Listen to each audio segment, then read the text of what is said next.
Have you found yourself trying to hide your joy because you're unhappy with your teeth? Your smile is the first feature noticed in an interview, on a date, or in family photos. We want you to be able to shine bright as your best self, and our teeth whitening system is the perfect step toward restoring your confidence. Sound Art introduces an entirely new way to listen to music in your home. By combining the best of two products, a revolutionary high-fidelity, low-profile Bluetooth wireless speaker with beautiful artwork. Select from a library of artwork or upload your own photos to personalize your experience. Sound Art ushers in an era of invisible, beautiful, and amazing sound throughout your home and redefines your entire entertainment system. The need to reclaim your floor space and rid your home of unsightly speaker boxes that need to be bolted to the wall is now a thing of the past. Our canvas is printed on high-quality permalite by Breathing Color. And select from our gallery or upload your own. Standard sizes include 16 by 20 and 18 by 24 canvas wrapped. Custom sizing is available, as well as surround sound options.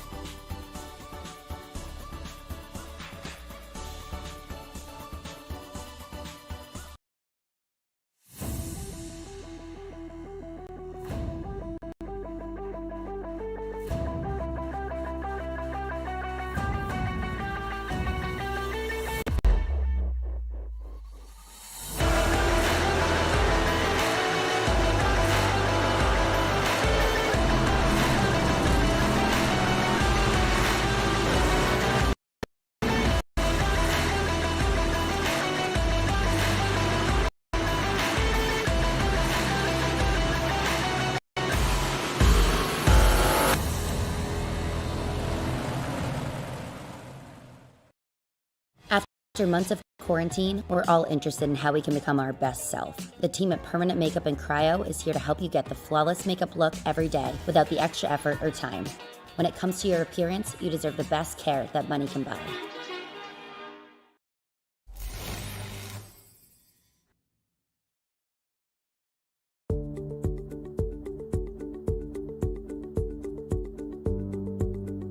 Sound Art is a product that is a speaker and it's art. We combine it together and we call it Sound Art. What makes it so unique that any picture can be your speaker? Sound Art gives you the high quality sound without the ugly speaker. This isn't a picture with a speaker, the picture is the speaker. Just imagine your wedding picture uploaded onto a canvas and now it's speaking 10,000 tunes. I mean, it's a very cool concept. What we like so much about it that you can take anything that means something very special to you, upload it on the canvas, have it hanging up in your room, your balcony, wherever you want to put it, and now it's a speaker. I mean, how cool is that? It's something that we have that and no one has. No one has this product. It's just a great gift to give anybody. It's just a neat concept. Around here we say, art never sounded so good.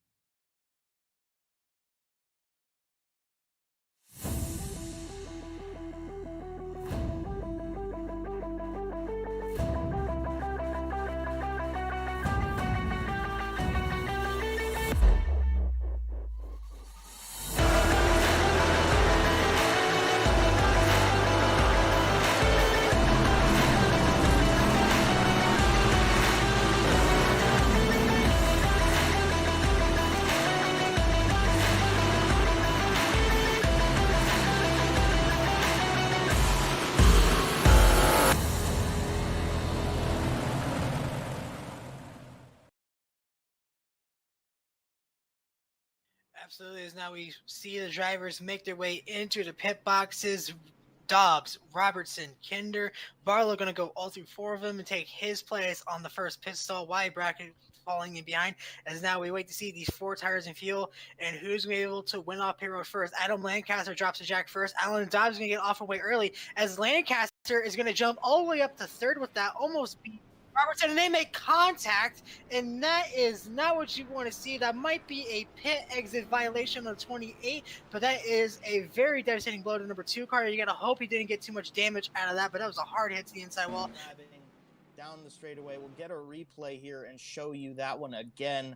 That car was really consistent and really strong. I was thinking Robertson was going to be a big factor in the finish of this race. You see Adam Lancaster and Brandon Robertson coming out side by side from the exit of the pit lane, and there was for the completion of 4 fresh tires on that machine. Dobbs got him out of the pit lane, no question about that, but Lancaster got a really great pit stop, came out beside him, and just trying to have enough room between both himself and the wall and himself and Lancaster. Obviously, he misjudged how much room he had to his right side and just clipped that wall. Unfortunately, that's going to be a big blow for Brandon Robertson, but he should be able to get that car fixed up and maybe before we even get back to Green Flag Racing, get it back on the grid. So getting on pit lane is going to matter a lot. Getting off of pit lane is going to matter a bunch as well. And we also see that margin from second and third starting to close up on the race leader, Jesse Webb. We were talking about the headlights. He was making good use of them there, trying to warn, oh, trouble in front of him. Look out, that's right in front of the leader. He somehow gets by after the 2 lap cars tangle in turn 1. It looked like Gergois might have gotten on the brakes a little bit too hard, and he will collect Mick Blue as a result. Not too much critical damage for these drivers, but handling is sure to be an issue. So Gergois, the car that got into the back of Mick Blue, who perhaps was maybe trying to yield to the leader, who was warning that he was en route and on the way. And Mick Blue also ended up spinning around. They now fall a lap behind the leader, who, what a job, though, by Jesse Webb to slam on the brakes as they all came into turn number 1 with a full head of steam. And due to where Gergois' car spun on the pavement as we back into the barrier here on board with Mick Bloom, looks as though that Webb is going to live to fight another day. Here it is out the back of Gergois' car, and here comes Webb. Deep down to turn number 1, just right into the back of Mick Blue, and there goes Webb, able to squeeze on by, and just like that, that is how quickly things can come undone for the front runners in lap traffic. 7 rather, and it ends up working for Bruno, but I'm not so sure that I would have done the same thing there into turn 1 like that, or turn 2 rather. Oh, Safeker's around! Okay. Oh, Jesdal had that big issue. Whoa! Hey, just punted him right around. Luckily, he was able to get that thing fired up really quick, Jesdal. Yeah, that was Jesdal. He goes around out of 7. That's what I was saying. He is the reason this all happened. So Jesdal has this spin, and wow, he just got on the power, I think, too much in that compression and spun the car around.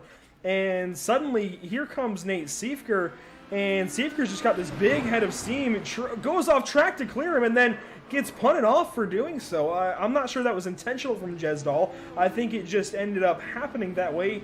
Of course, Siefker going off track like that probably is already on the binders as soon as he gets back to the black there.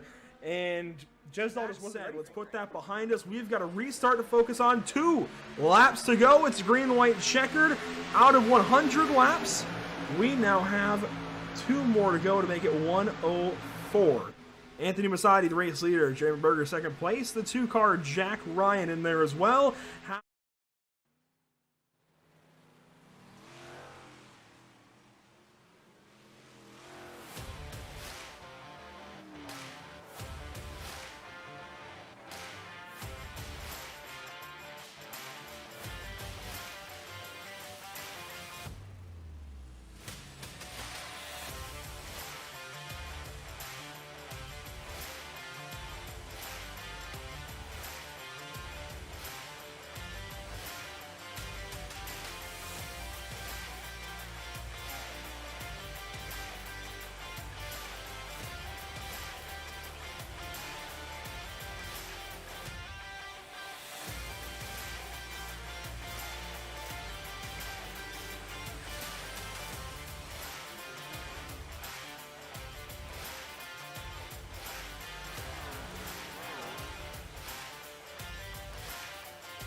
Thanksgiving is past, temps are down, but the BRP iRacing series is just heating up and getting into a mid-season swing. Brett Rolls is properly on a roll, joining just Brandon Plank on the list of drivers to place in the top 5 in each feature race. On the other hand, multiple series stars find themselves well down the order, some with no points at all. Let's shake it all up at the mixing bowl that is Weedsport Speedway. Welcome to the virtual Weedsport New York. Andrew Cardinale with Joe Donahue and Emerson Arden alongside. We thank you for tuning in on Facebook, YouTube, Twitch, and Twitter for the 4th round of the BRP iRacing Series season. Joe, we're just 3 races into this season that I'm talking all about, and already everything is topsy-turvy and on its head. What do you make of this top 20? What do I make of this top 20? I think the biggest thing that I've taken away so far is how many of these new names are making such big headlines in this series so far. I mean, you look at our top 5, we've got 4 new names up there. 4 people who are in their first season with this series. Travis Miller, the only one that we're used to. Brendan Plank, Brett Rowles, Garrett Zacharias, Andrew Clark. Even down through the top 10, Dennis Cardinal. And it's just these names that we're not as used to being so dominant. They're the ones at the front end of the board, and we've had so many shakeups over the last few weeks. I mean, you look through this order, guys like Maxime Plant, who's been had a very tough start to the season, has been struggling. Matt DeRitter, very up and down so far. Some of those guys who've only shown up twice, like Mike Wenner, has only been in 2 races. He's had his success and missed his points as well. Things have been all over the board, and these first 3 weeks have just taken names from inside the top 5, outside the top 20, back up again.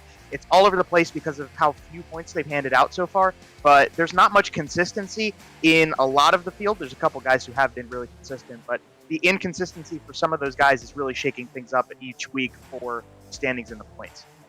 And worth noting, after this week of racing, the drop week will be in effect for all drivers in the series, and that will further mix things up, especially each week when it could be a new race that's getting dropped for some of these guys if they have a bad night at the races. So that will definitely start to add some dynamic to this series. But I really do got to give a tip of the cap to Brandon Plank. It feels like, if you go back to Lernerville, when he literally went off the racetrack, it feels like he dropped out of relevance. But honestly, he still placed in the top 5, kept himself up there, and that is why he and, well, Brett Rolls, who's also placed in the top 5 in every single race so far, are leading the way. Even though Brett Rolls doesn't have a win and Plank only has the 1 win compared to Zacharias' 2. And speaking of Garrett Zacharias in the number 71 car, nice little tidbit on him that I recently found out.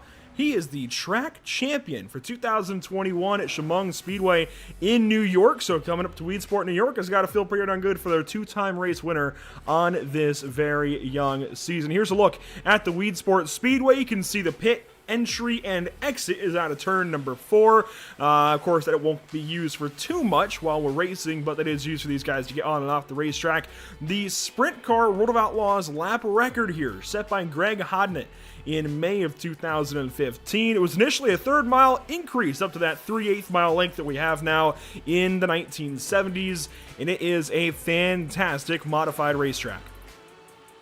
Yeah, I think Weedsport, in terms of modifieds, has a lot of homage. It's a very big name in the modified world. You go outside even to late models, to sprint cars, it's very dynamic and interesting. It's a very different race course, and I think that backstretch is a big thing that they have to worry about, a big part of that. But also, I mean, turns 1 and 4, those inside retaining walls, those concrete walls down there, they make things so much different.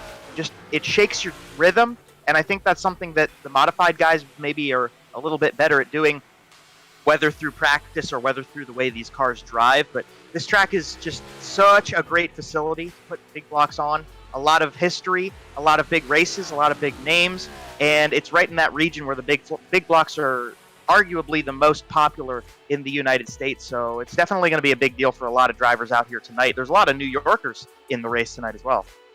Michael Hackett will go down as having led our practice session here at the Weedsport Speedway, race number 4 for 2021 and 2022, this winter season, a 14-race season. Let's take a look at our schedule. You can see here, strung throughout all of November, December, January, and into the first week of February with the dirt track at Charlotte Motor Speedway early on in that last month of racing. A lot of great racetracks. What I like about this is we're seeing some repetition in racetracks. Volusia on the schedule twice, and of course we're holding on to tracks like Cedar Lake, Knoxville, Weedsport, USA, Kokomo that make up the meat of this schedule. We've still got places like Lanier, Bristol, Fairbury further on down the line, and of course ending the season at Eldora and Charlotte. You can see race cars are on the racetrack. Qualifying is underway. Let's check in with some of how some of these guys are doing. Brett Rolls already on pole. Yeah, but only by 0.04 of a second over Travis Miller. Travis is one of those guys who's been very successful here in the past, so it will be interesting to see what he can do throughout this session. Brett Rolls, Travis Miller, Brendan Plank, they make up your top three. Brett Haas is a guy who races at Weedsport on occasion in the real world too. Wonder if that's going to carry over for him. You're watching Garrett Zacharias rip around here. 2 wins on the season, looking for a third here out of 4 tonight. And of course, if you're unfamiliar with big block modifieds, they're not quite those closed-fendered late models that go racing around at places like Weedsport, and they can beat on each other just a little bit more. They have those fenders to help protect their wheels and suspension parts, but no, these cars are just, they're kind of in between. Of course, the rear wheels are somewhat sheltered, but you can still beat them up. As Cardinal, Dennis Cardinal goes fastest in qualifying, a 15.120. That is good enough to get ahead of Brett Rolls. Brett Haas is still on the speedway. Here's his number 55. We haven't seen much of him this season. Love the 6th place effort so far. Yeah, Brett Haas has been kind of having a tough start of things in this season. He's only got 2 starts out of 3 attempts. Some of these other names, Ryan Beagle, you're watching here on your screen, have had a little bit more success, but things aren't really holding up for those guys that we're used to seeing up front, which is kind of interesting and making things cool. But some of these guys, I mean, Corby Daniels, one of the names of this series, who's been successful and makes things happen. It's not been perfect for him. Same with Matt DeRitter, especially last week, but they're trying their best to get some good lap times in now, try to set up a good heat race when we get close to that. We're only about 20 seconds away from the session ending. A lot of these numbers are in, but these guys just trying to get a little extra practice at the end of the session. Yeah, these guys that are still running have their times in. This is Ryan Beagle, Matt DeRitter, the last 2 cars that are out there. Good to see them, as we usually say, going out there, getting a little bit of extra practice in this session.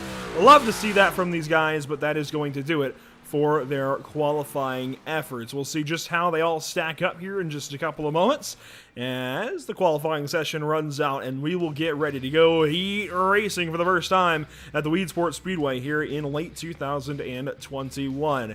Heat number 1 going to look like this. A little fewer cars entered into this race means we're going to have 8 cars in it, and starting on pole is none other than Dennis Cardinal, fastest qualifier once again. Get used to seeing that 31 car up front. Starting second, it's Scott Fritz. He's on the outside pole for this heat race. Starting in third, it is none other than Jamie Porter. And starting fourth on his outside is Ryan Susi. Starting fifth in this first heat race, it is Matt DeRitter in the 03. Ryan Beagle on his outside. In the back row of this heat, it's Gavin. I was going to say Eisel. No, we've learned that it is Isley. Gavin Isley. I don't know how I'm going to get used to that one. And Tyler Josh and Bowski will round out this first heat race. A lot of big names in this race, and I think one thing that I think is going to be very different about Weedsport in heat number 1 specifically is a lot of these racetracks are very tacky when we start the night off. I think the way that Weedsport races, things shouldn't be as single-sided, lopsided throughout the field. It should be a really interesting and good race, and I mean, especially when you put guys in the field, Ryan Susi and Matt DeRitter and the rest of them, they're going to race hard, but I think this is a track that things are going to be a lot different at. Getting a look at these guys rolling around the speedway, getting ready to go for 8 laps of heat race action. This race usually sets the tone for the rest of the evening. This gives us our first peek into what today's action will look like. So, rolling down the backstretch, getting ready to go for 8 laps of heat race action. This will help set the grid for our feature race this evening. Here we go. Joe Donahue, Emerson Arden alongside. Dennis Cardinal on pole. Scott Fritz outside pole, waiting for the green flag, and finally Barney gets this race started. Dennis Cardinal with a heck of a launch.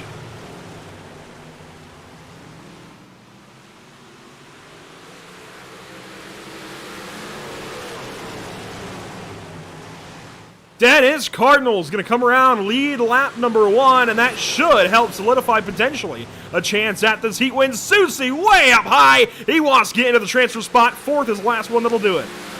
It looked like what Susie was trying to do was carry more momentum through 1 and 2, and he ended up just sliding too high, carried too much momentum into the corner. It has allowed Matt DeRitter to make a charge at him and try to get that 03 into this main event straight through this heat race. Scott Fritz, Jamie Porter, they're racing for 2nd place ahead of them. DeRitter dips low. Susie's still trying to run a middle line, and it's holding him off. Just now they go single file past the stripe again, close to halfway through this race, and Susie still got plenty of pressure from behind. Still watching these guys lap around. We're almost halfway through already, and Matt DeRitter is having to do some work here on the number 38 car. On board now with the 03 car. Down to the bottom side of 1 and 2 they'll go. You see Cardinal maybe getting a little bit higher on entry through the center, especially at great launch down the backstretch. Porter tries to do the same. It's working for them out front, but Matt DeRitter's got to find something different. Real close to those Jersey barriers on the inside of turn number 4. That's a lap around the speedway. And there you go. Everybody's still single file right here, so they're kind of making me look a little silly with the thinking they were going to get a little bit more adventurous. But as we go, Dennis Cardinal still leads the way. Scott Fritz holding on. Scott Fritz has been very strong in these heat races so far this season. 2 to go now. Jamie Porter runs 3rd. It looks like Susie's in pretty good shape, but DeRitter's got plenty of time to make a big run as they're coming towards that white flag. White flag presented by Tucson Sound Art is out. Heat racing edition right by our speed shot. 1 lap to go for Matt DeRitter to move straight on into the show. Can he do it? Susie holding on to that spot for now. Isley now to the back end of the 03 car. It's not going to happen, and Dennis Cardinal will win heat number 1. Fritz 2nd, then Porter and Susie will move straight on to our feature race. Excellent run by those guys. Pretty solid stuff. That is Dennis Cardinal's 2nd heat race win of the season. And we get to look forward to the lineup for heat number 2 next. Starting on pole, going to be that number 17 of Brett Rowles, who's been very strong and very consistent so far this season. To his outside, one of those real-world drivers, has some experience here, is Brett Haas in the 55. You roll back to row number 2. On the inside, you got Tyler Pachalski in the 21, that black and yellow machine, and Alan Slight in the 2 on his outside, looking to make his first A-main event of the season. Go back to row number 3 on the inside. You got Adam Hilton, very strong these last few races, hasn't gotten the results to show it. Kyle Wendt will start to his outside in the 16. And you roll back to the final row on the grid. You got Richard Pereira in the 96 and Corby Daniels, a.k.a. The Beef, on his outside in 8th place. Another driver that we're waiting on to see how he does this evening and hopefully see him make it into the feature. He's not in this heat race, but Randy Giroux, he comes to mind. The Big Show has not made a feature yet this season, which is honestly the most staggering fact I think we could pull from our stats so far. Yeah, there are some guys in that list that are really surprising. I think, personally, Hunter Holberg and Dean Meitzler, 2 really important names in that list that we look at who hasn't made a feature yet this season. There's 6 of them so far, and unfortunately, some of those names are pretty well known in this series, and it's unfortunate to see that, but every week's a new week. They get a new chance to do it, and hopefully, at least for this grouping right now, we'll see if we can get Alan Slight into the show. That would be an awesome opportunity for him and that number 2 team. Bicknell Racing Products is the namesake of the BRP iRacing series, and MDR Designs is your one-stop shop for all things graphic design. Find them on Facebook at MDR Designs, helping you look the best that you possibly can. Jam Performance, also a fantastic partner of this BRP iRacing series. We'll get to talk more about each and every one of the partners of this series here in just a little while. 8 cars getting ready to go for 8 laps. One more time, this will be heat race number 2, coming at you loud and clear from the Weedsport Speedway, virtually anyway. Bit of contact, getting ready to come to the green flag, rolls inside, Haas outside, green flag flies, heat racing is on the way.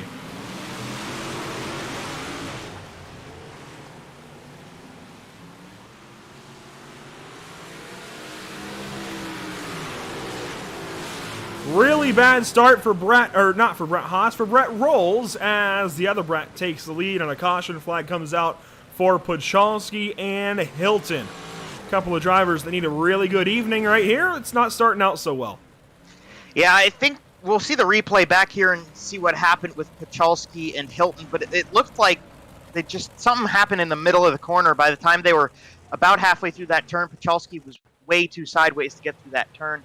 It was pretty mitigated, though. That whole incident didn't seem like it caused a whole ton of damage across the board. So we'll get this replay here. So Puchalski starting third, Adam Hilton starting fifth. They are in the inside line together. Brett Rowles kind of hesitates off the start. Haas gets ahead, and then Puchalski slides into the turn and just kind of cuts back across where Adam Hilton is, and nothing they can do from there. Pretty minor contact. These caution laps are not going to help the heat race and help them move forward in this heat race, get back into that top four. Maybe they can do it, or maybe they'll have to run the B main. Not too big of a deal either way for these guys, two very strong competitors in this series, two very fast cars in this group. Puchalski especially has been really, really good this season. Really turned up the wick and has a couple of really good finishes. And I think he's certainly one to watch the rest of this 14-race season. Tyler Puchalski is a name you've got to remember. Corby Daniels is suddenly in a really good spot in this heat race, isn't he? He's now in fifth and should restart there. Of course, yeah, I would imagine, considering he is in that spot. This is big. He might get to make this feature, and he doesn't have many points this season. Let's just put it that way. He needs it.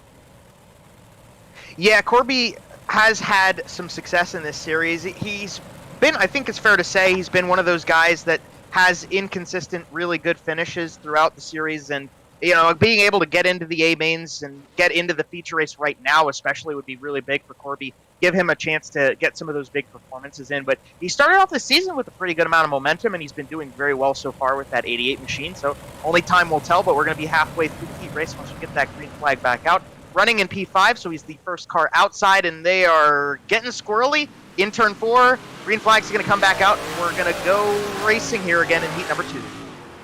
We did at least get the start in, but already Corby Daniels back to 6th. So we just jinxed him big time. He's way back in the order into turns 3 and 4, and they're wrecking again. Oh, Adam Hilton, no! Adam Hilton just goes head first. We got another couple incidents here going on in 3 and 4. Adam Hilton just absolutely speared the turn 4 inside wall, and that's going to probably be the end of it for the 3A here in this heat race. Still sitting on the racetrack, and unfortunate stuff, just kind of a bunched up group of cars. I don't know if I could say he didn't have anything he could do to avoid that, but he was pretty limited in his options. Here's a look back at things. Brett Haas got really checked up with Brett Rolls. I don't know what was going on there, but that's not what you want to see coming to a restart. Gets everybody all jacked up. You can see everybody kind of falls back after that. The blue 88 is Corby Daniels racing there with Richie Pereira and Adam Hilton on the inside. Watch us into turn 3. I can't tell if Hilton helps Corby into the corner, but Corby ends up into Alan Slight, and that checks him up. That forces, ultimately, the 3 of Adam Hilton down into the inside wall, and he is going to try and continue on. This race is going to get extended. We do finish heat races under green, so in case you're wondering about that, this race will go on. We will at least try for a green flag finish, but Adam Hilton with no motor is seemingly going to try to restart this race. Yeah, and I think he's just going to try his best to hope that maybe there's a big incident that takes a little bit of the field away from him. Maybe he can limp across the line, at least get some positions back to start closer to the front in the B mains. I'll see him. He's going to pull off the racetrack here, so he may not be taking part in that. That's a tough break for Adam. And but elsewise, yeah, we're going to get this heat finished up. It's been a little chaotic so far, so hopefully we can get those last 2 laps in nicely for everybody to get to the end of this heat race, set the sights, and go for heat number 3 next. Here you see Adam Hilton pulling into his pit box, and we're getting ready to go green again. Yeah, he was kind of getting into the chute there, and I think has stopped and towed potentially? No, he's coming back onto the track. Okay, so he did finally get a faster pair. He'll rejoin the field here in just a moment. Green flag back out up front onto lap 10 of 11. Brett Haas pulls away into turn number 1. They go single file. Richard Pereira on the outside of Kyle Wendt. Those two are running 3rd and 4th. Those final transfers. Alan Slight, the first car out, and he's got a little bit of pressure down the inside from Tyler Puchalski. They come to the line again, 1 car around. That's Tyler Puchalski's white flag, presented by Tucson Sound Art, going to come by this time. Brett Haas and Brett Rowles still lead the way.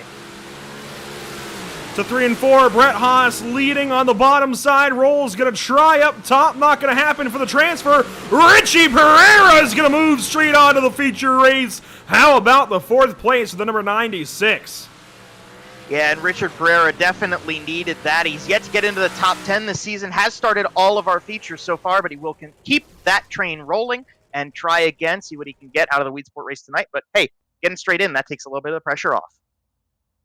Really going to help the effort for that number 96 team. 8 more cars ready to go. Heat racing. This is a scheduled 8-lap heat race. We'll see if things change again. Travis Miller, the thriller, on the bottom side of row number 1.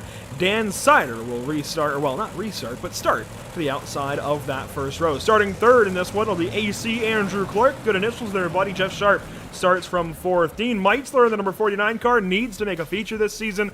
He will start from 5th in this heat race. Joe Matthews starts from 6th. And rounding out the Heat 3 field, the 079 of Dean Reynolds and the 1 of Matthew Beauvais.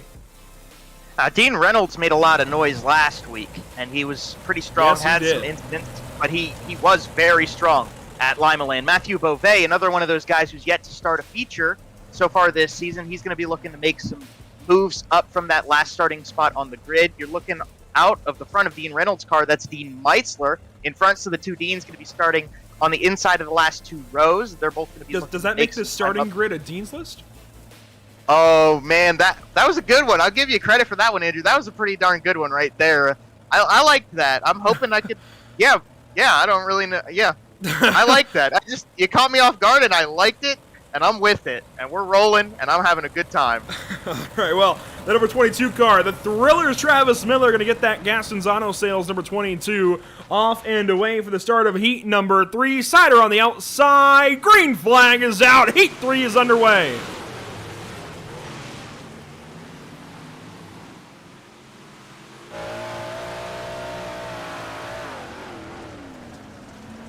Oh, very close to contact there through turn number 4. 1 lap complete, and it's the Thriller out front. Dan Sider now with some company. Andrew Clark charging in on the bottom side, and there's the number 9 of Joe Matthews in the fight. Joe Matthews has got to watch Jeff Sharp, because Jeff's getting a little bit of momentum on that top side, starting to maybe get closer to the 9 machine. Meanwhile, up front, Travis Miller is just controlling the show. Dan Sider and Andrew Clark side by side. Oh, contact. Around go Dean Meitzler and Matthew Beauvais. Are we going to get a yellow? This car's still stopped on the racetrack. We'll have to wait and see what happens here. Travis Miller pulls him out of turn 4. They go single file behind him. We stay green. Now there's the yellow. Yeah, Matthew Beauvais is stuck on the top side of the racetrack. Did not get that car restarted in time for us to continue on without a yellow. And that was Dean Reynolds that had joined him out there. The number 79, Meitzler was able to skirt away from that, but big problems for those two. Yeah, and this is interesting. We haven't seen heat races like this much this season. I mean, No. we've already run a lot of them, and we haven't had many yellows. I think we've only had 1, maybe 2 yellows so far this season before we got here tonight. We'll see what brings out the first caution of heat race number 3 right here. As you're on board with Dean Reynolds. Oh my gosh, he sent that car into turn 1 so hard, and Matthew Beauvais, absolutely nothing he could do. See him sitting here all alone, backwards in turn 1, so forlorn and lost. What a tough break for him. Dean Reynolds just, man, that was just so fast and aggressive into that corner. You just can't go that quick. Yeah, and really what hurt him was how low he entered that corner. I don't know if you saw, but he was down almost on the inside wall when he set that slide for the corner. So very low entry, a little bit of damage there to the nose of the 98 of Andrew Clark. I didn't think he had been into somebody under green. He might have hit somebody under yellow. I don't think so. I think you're right about that one, because him and Sider were side by side, and unless it was at the very beginning of the show when Miller was kind of more within their sights, I don't think so. So it might have been under yellow right there for Andrew Clark. It shouldn't be too big, maybe a little bit of cosmetic damage. The way these cars run, it shouldn't be that big of a deal for him. He should be able to hold on to it pretty fine. So we'll see what happens with that 98 car as we're getting ready to go back green. You can see the damaged piece right there on the very nose of that number 98 car. We're going to come around and get an extension of 1 lap for now. That may change if we get another yellow flag. You see Barney holding the green, waiting on the field, and he's going to start waving it. Green flag back out at Weedsport. And that was absolutely stellar start for Travis Miller up front. Andrew Clark pulls up into second place. Dan Sider's got Joe Matthews to the inside. Jeff Sharp trying to hold on to those two as they come into 3. He sent in pretty deep. They're going to come past the line with 1 lap to go, presented by Tucson Sound Art, and they go single file through 1 and 2. Watching from high atop the speedway on our drone cam, Jeff Sharp going to maybe take a crack at things in turn 3. No, not going to happen for the transfer. The top 4 are going to be Travis Miller, the Thriller, with Andrew Clark, Dan Sider, and Joe Matthews. Those are the 4 moving on from heat number 3. If you're unfamiliar with our heat race format here for the BRP iRacing series, we take 4 drivers from each heat race. That makes 16 cars. Then we take 5 from each constellation, a C main and a B main, and that gets us the grand total of 26 for our feature. But right now, we've got heat 4 staging and on the way. And starting on the inside of that front row, Brandon Plank, one of the strong names, leader in the championship, has a win to his name. He's looking for a second tonight. Tanner Correa starting on the outside. Great starting spot for that 11 car in this heat race. Starting on the inside of row number 2, you got Mike Wenner, missed last week. The number 23 is back on track, starting 3rd. And straight jacket, Michael Hackett going to be starting on his outside. Very strong competitor these last few weeks.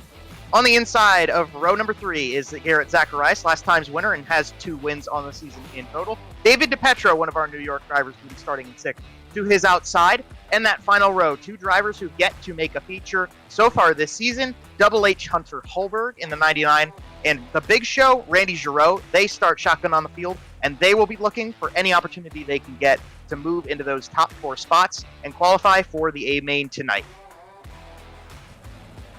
Garrett Zacharias going to fire off from 5th place in this heat. Michael Hackett from 4th. Remember, Michael Hackett led practice at, led practice at where? Well, led practice here earlier on in the event. And, I see a Elite Performance Industries sticker on the quarter panel there. Good stuff there from the number 84 of Michael Hackett. Getting ready to come to the green flag for heat number 4. What do you see? We ride on board with Garrett Zacharias, Chemung Speedway track champion in 2021. Green flag is out in heat 4.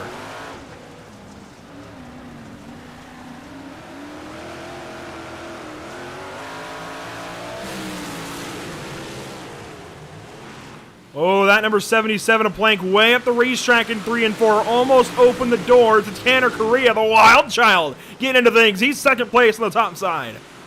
Tanner Correa had a very nice start here. Looks like it's very slick on the entrances of turns 1 and 3, and that's kind of throwing these guys for a curve. There's a lot of tackier parts on the racetrack still. As we're on board with Tanner Correa, you can see where it's just starting to get slicked off.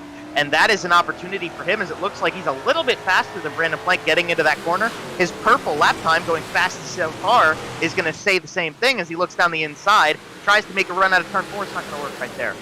What's Zacharias going to do? He's going to look to the inside now. Mike Wenner, the number 23 car, with Lindy Gas and Equipment Incorporated on the back wing of that car, is currently occupying that 4th spot, that last transfer spot. Halfway this time, cross flags in heat 4.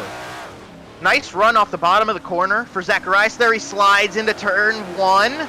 He's side by side with Wenner as they come down the back stretch. Hardly straight away. He come into turn 3. Oh, that's not going to do it for Garrett Zacharias. Gets too low in the corner. A little bit of contact with that wall. He lost all that time, but he's still chugging along. He's got 3 laps left. He's got 3 opportunities to try to get back up to that 23. He's got to make up about a half a second if he wants to get back to Wenner with any shot to do it. 2 laps to go this time by in our 4th heat race of the day. Popsicle sticks that time.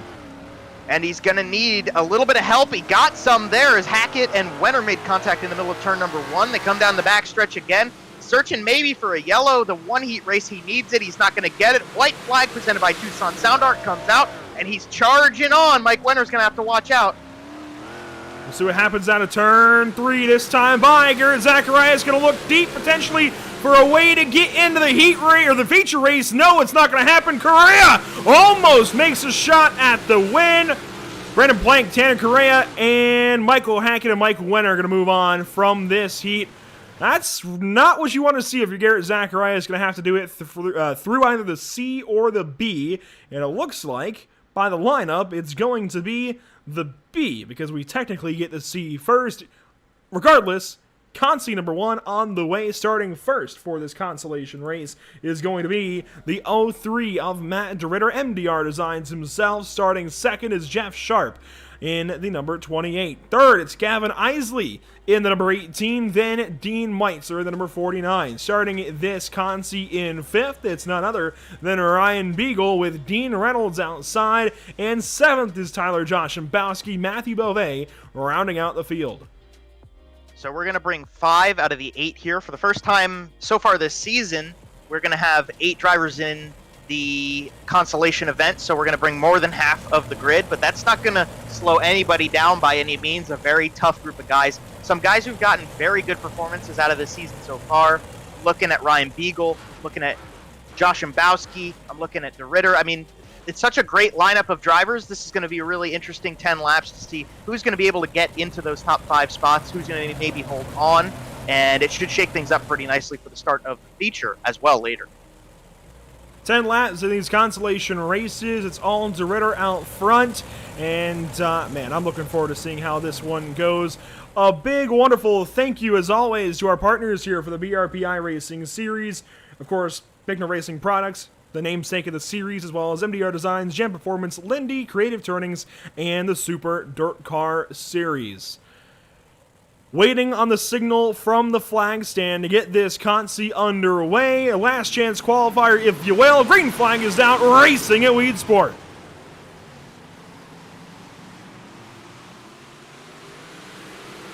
Down the backstretch, Isley already looking to the inside of Sharp. Gonna try and move that 28 out of second place. Gets the inside wall. 1 lap complete, it goes to DeRitter. We're used to seeing him catfish. Here comes Isley. Now he's got a little bit of pressure from Dean Meitzler behind. Dean Reynolds is all the way up the racetrack back there. He's trying to get things back under control. Ryan Beagle to the outside in that 84 machine. It doesn't look like it's going to go. Matt DeRitter leads past the line again. Jeff Sharp pretty comfortably in second. A little bit of contact on the wall for Dean Reynolds down the front stretch. He got the thing back under control. We're watching Isley still trying to make some work with that bottom line. It looks like the top's just a little bit better still. It's kind of young so far in this race so far. Isley's going to have Beagle, maybe not. Beagle's still working that top side. It's so hard to get the bottom rolling as Meitzler is holding on to the final transfer. The Deans are going at it. Here we go, the Deans list back at it once again. Reynolds going to try the outside. Meitzler the bottom. Meitzler's going to slow up on a turn before, maybe open the door for Reynolds. No, not quite yet. Reynolds going to try and do it on the top side. And this is for the transfer into the A main. You know Dean Meitzler's going to be blocking as much of this racetrack as he can get to start one so far this season. They come past the line halfway through this race, and Dean Reynolds going to maybe try to venture a little higher up the racetrack for extra grip. Doesn't quite help him down the backstretch this time. Meitzler trying to block the inside line here now. Man, Dean Reynolds is all the way up the racetrack. He's just charging the corner, I think, a little bit too hard. Reynolds has some pretty good racecraft. Showed it last week at Lima Land Motorsports Park, but tonight it's just not quite the way he needs it. He's jumping the cushion, getting way up the racetrack. You can see his tire marks from the last time through. He's getting way too high. At that time, it looked a lot better through 3 and 4. We'll see if maybe he can get the reins pulled back in and get back after that 49 car. He's starting to get there. Yeah, and the problem for Dean Meitzler, maybe not a problem, but the thing he's got to worry about is he doesn't have that mirror sort of a gentleman's rule with these guys. They're not running mirrors. They come past, they've got 2 more laps around. He doesn't know where Dean Reynolds is racing that car right now. He's just doing his best to guess and run a protective line. As they come down the backstretch, he moved up to the top a little while ago, and it's really helped him as they have 1 lap to go in this consolation. Can he hold on to it? He's getting a little loose. White flag presented by Tucson Sound Art for the first consolation race. Meitzler with a chance to make it into the feature. It looks like he's going to do it. Maybe not. Here comes Reynolds. Oh, I thought they were going to hit. No contact. Meitzler gets the spot. Isley in front. Then Beagle, Sharp, and DeRitter wins the consolation. How about that for Consi number 1 at the Weedsport Speedway? Another one coming right at you. A very exciting first one, and we got a whole nother 10 laps to go. We'll start on the inside of the front row. For this one is Alan Slight in the number 2 machine, who is outside. Last time's winner, Garrett Zacharias, is in a B main.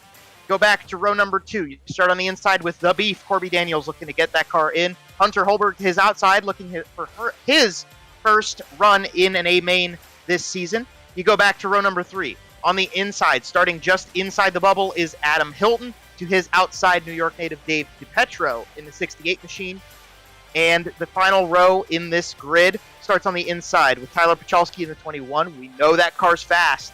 And to his outside, the big show Randy Giroux, definitely going to be looking to move up from that spot and get into his first A main of the season so far. A lot of big names in this B that have not made a feature so far this season. And with the lead of Dean Meitzler, I think we could see some of those names turn that around tonight. Some onboard shots throughout the field as this field of 8 drivers gets ready to go for their last chance to make it into this evening's feature event. 8 cars lined up. We'll take 5 of them and move them on into tonight's feature. Excuse me.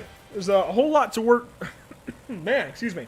A whole lot of work to do for those guys further back in the field. Hilton is going to start this race in the final transfer spot. That's looking pretty good then for Corby Daniels. He should have a nice way into this feature race, but has to keep things together. Coming to the green flag for Consi number 2. Waiting on the signal from the flag stand. Green flag is out. Racing again at Weedsport.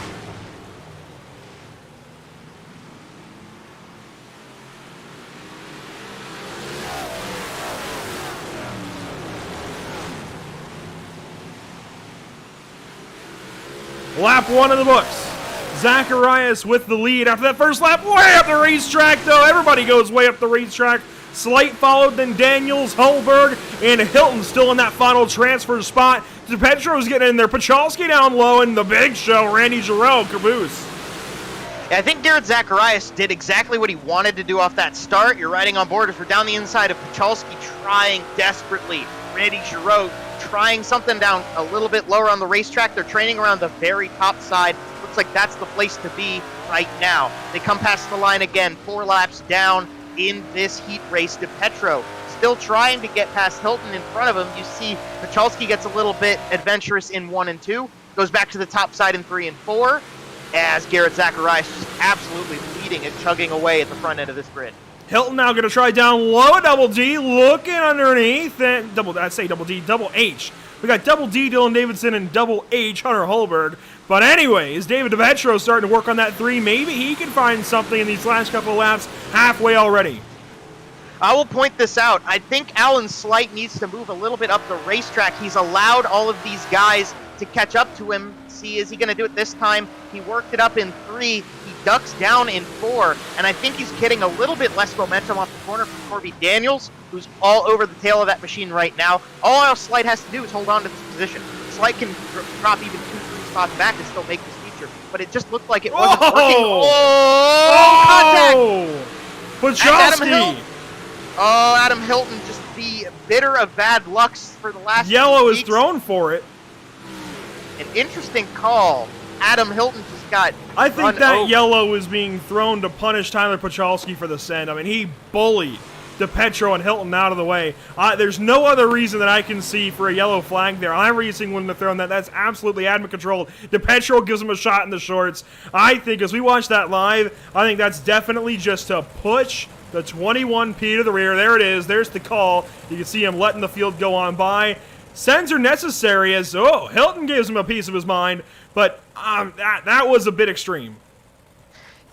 Yeah, I think that's a great word to use. That's a good word.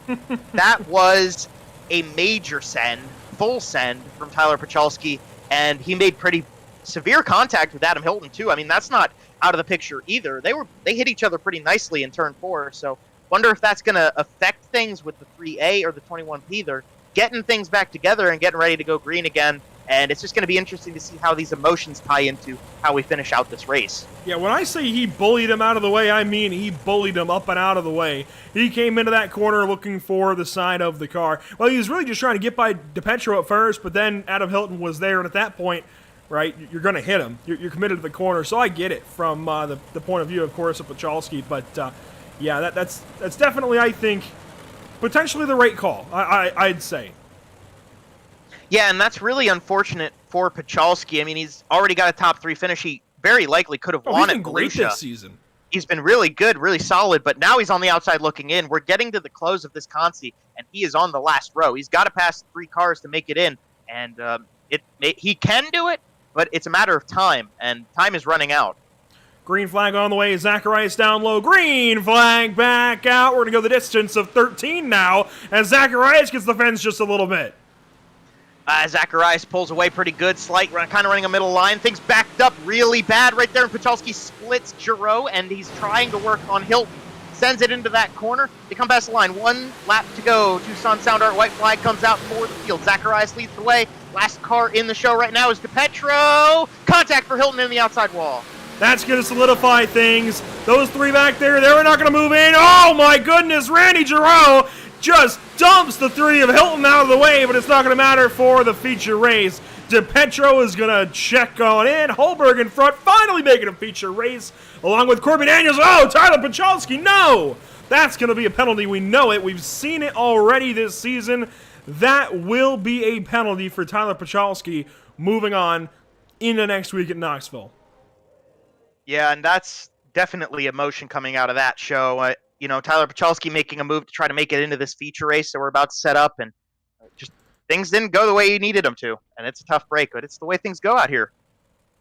Going to be a very short gridding period. Let's go ahead and walk on through our starting grid of 26. On pole, it's Dennis Cardinal in the number 31. Brett Haas will start from the outside of that first row. Love what we might see here for Brett Haas, hometown hero potentially. Starting third, it's going to be Travis Miller, the thriller, on the inside of row number 2. Brandon Plank on the outside. Starting fifth, Scott V. Fritz in the 5th spot. Then Brett rolls on a roll in 6th. Starting 7th, AC Andrew Clark, good initials there. Tana Correa, the wild child, starts 8th. Jamie Porter is going to start from 9th. Kyle went on into the feature race and is starting 10th. Starting 11th on the inside of row number 6, you've got Dan Sider in the 77. Straight jacket, Michael Hackett will start 12th, who is outside. Roll back to number 13 on the grid is the 38 car, Ryan Susi, with Richard Pereira in 14th on his outside. 15th on the grid, representing the 9 machine, is Joe Matthews, and Mike Wenner in the 23, that Lindy car on the outside. 17th is Matt DeRitter in the 03, and to his outside, Garrett Zacharias, looking to charge up to the front of the field. Row 10 on the grid, Jeff Sharp in the 28, and Alan Slight makes his first feature of the season. Dennis Cardinal has been sent to the rear. Wonder if that was voluntary or no. You know what that was for a penalty? We'll cover that more in a moment. Beagle going to start 21st. Then the Beef, Corby Daniels, 22nd. Starting 23rd is Gavin Isley in the 18. We'll see if he can bottom feed his way up front. Double H starts from 24th. Starting 25th, it's Dean Meitzler. David DiPietro rounds out our field of 26. But of course, as I mentioned, Dennis Cardinal going to the rear. That was a penalty. I'm going to find that really quickly. It is for one of the heat races, I believe. Now, maybe that might actually have been voluntary. Regardless, he's back to the rear. Green flag is out. We're racing for 70 at Weedsport.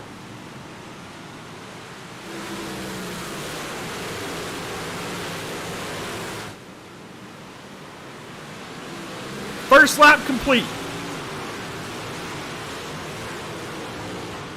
Brett Haas all the way out front on his own. Travis Miller holding on to second very nicely. This is a good track for Travis Miller. He's just chugging along. We've got them coming to the line again 3 laps down. Brett Haas is one of the few cars single file in this grid. This is a hornet's nest in the mid-pack. Travis Miller goes fastest in the session in that 22 machine. He runs second. There's a little battle going on for 4th.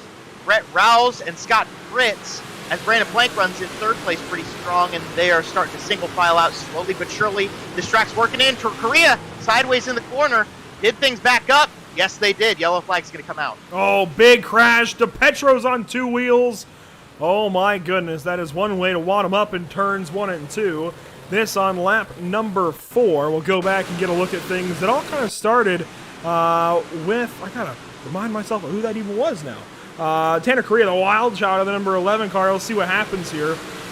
Blue and yellow machine at the turn 1, right behind the black and green. Number 98 gets into Andrew Clark a little bit. Porter in there, went in there. Everybody else piles in. Alan Slight, Corby Daniels.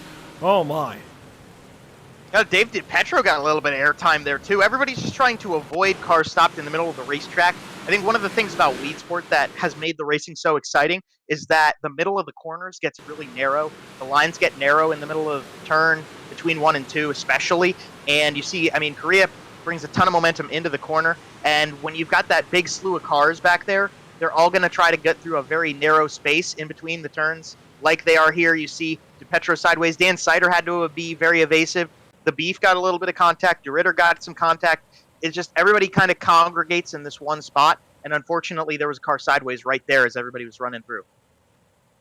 It looks like we are counting caution laps. I don't think that was intended, but it may have been actually for fuel purposes. 70 laps here on 1 tank of fuel without counting caution laps would have been a lot to ask. So it looks like we are counting yellow flag laps. That is going to put the squeeze on these guys. I think that's good. I think that requires drivers to get a little bit more sense in their minds, especially towards the back end of this race.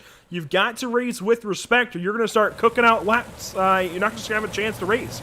You can't just dump a guy to get a yellow and save laps. No, if you dump a guy, you're going to end up losing all those laps as well. So, lap 7 coming to lap 8. Green flag back out. Contact up front. Green flag's out. Doesn't matter.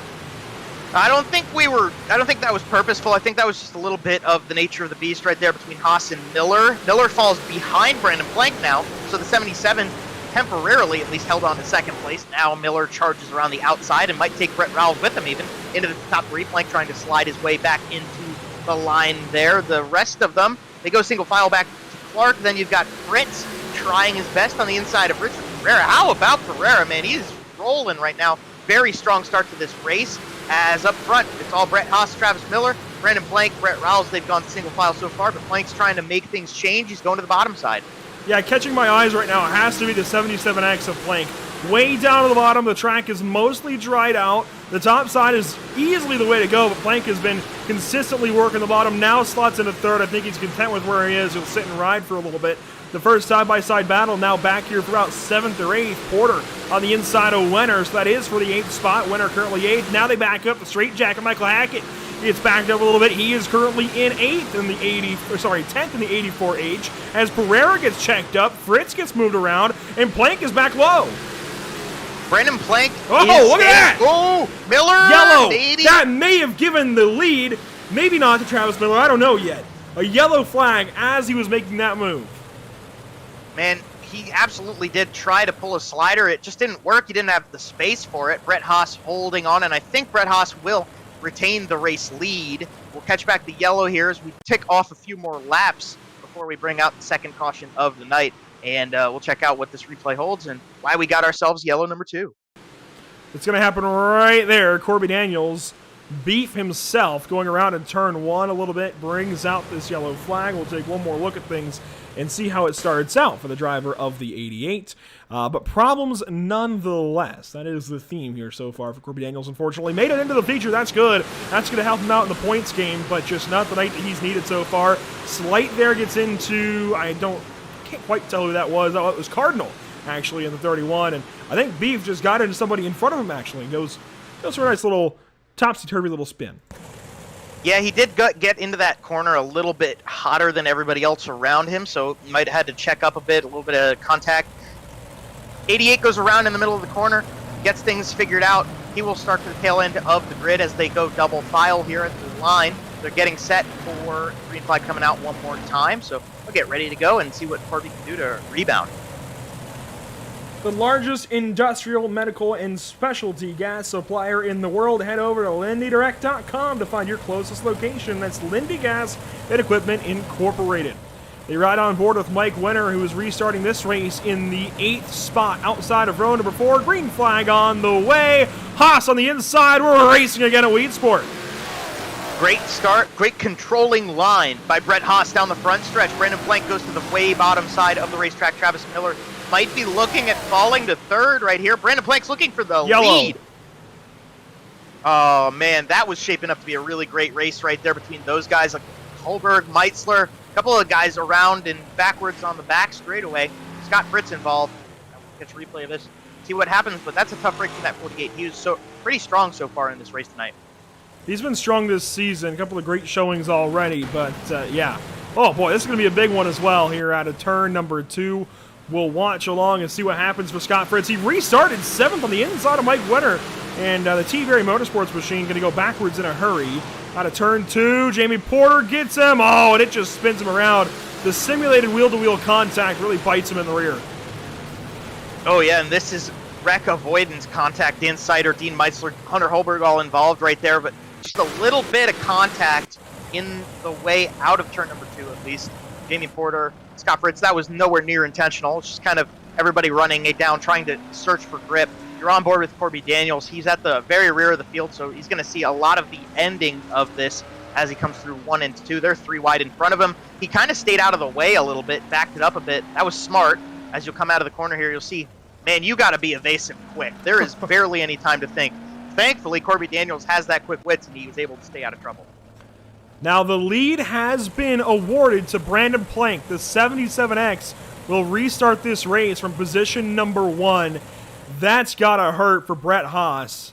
I mean, if you like a real dirt track, a local track, what have you, that likely goes back to the last lap, right? I mean, it goes back to the last lap that's completed. Brett Haas had it across the line, and that move from Brandon Plank goes out the window. But on iRacing, more or less goes off on NASCAR rules, right? Where the field is frozen at the time of yellow, or at least at the last scoring loop. And because Brandon Plank at time of yellow had moved in front of Brett Haas by just a little bit, that gives the 77X the race lead, it looks like. When they were single file, he was out front. So that leads me to believe certainly that Brandon Plank is our race leader. Regardless, we've got another restart coming at him, and this could change things up as always. Lap 19 going to turn into lap 20. 51 to go at time of restart, back green.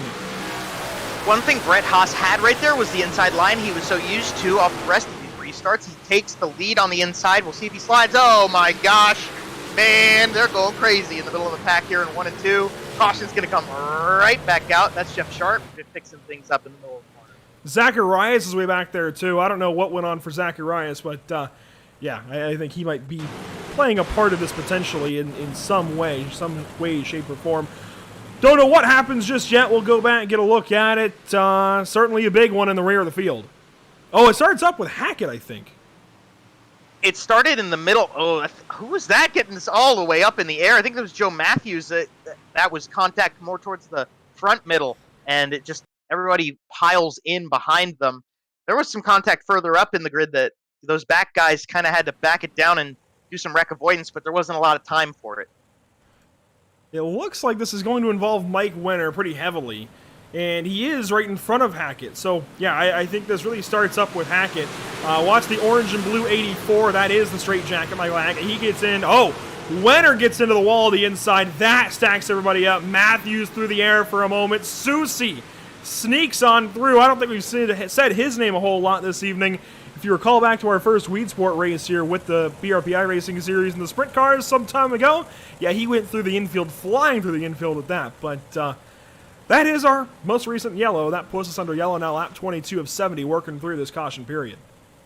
And once again, pretty significant damage to the front end of the 31 car. Dennis Cardinal had a huge shot in the shorts to Mike Wenner as they were coming through turn 2 there.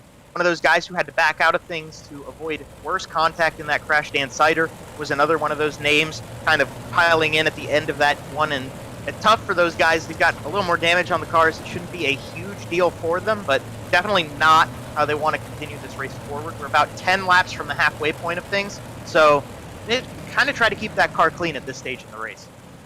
Brett Haas will restart your race leader. Plank got sort of back to third, and it looks like single file may be the way to go here to get these guys strung out a little bit and into a bit of racing. Haas fires off first. He's got the lead.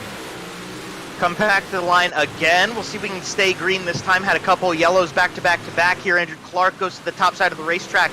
Miller and Plank stayed low. Brett Haas goes up high as the race leader. Miller slides up. Plank making passes on the bottom side. Is he going to get the second? They're side by side at the line. He doesn't get there. Andrew Clark's making some noise. Now that 98 machine might be able to move up into the top 3. Love watching these guys fly by. Look at everybody trying to get their spots here. Plank down low of Clark. They're still sorting things out across the line.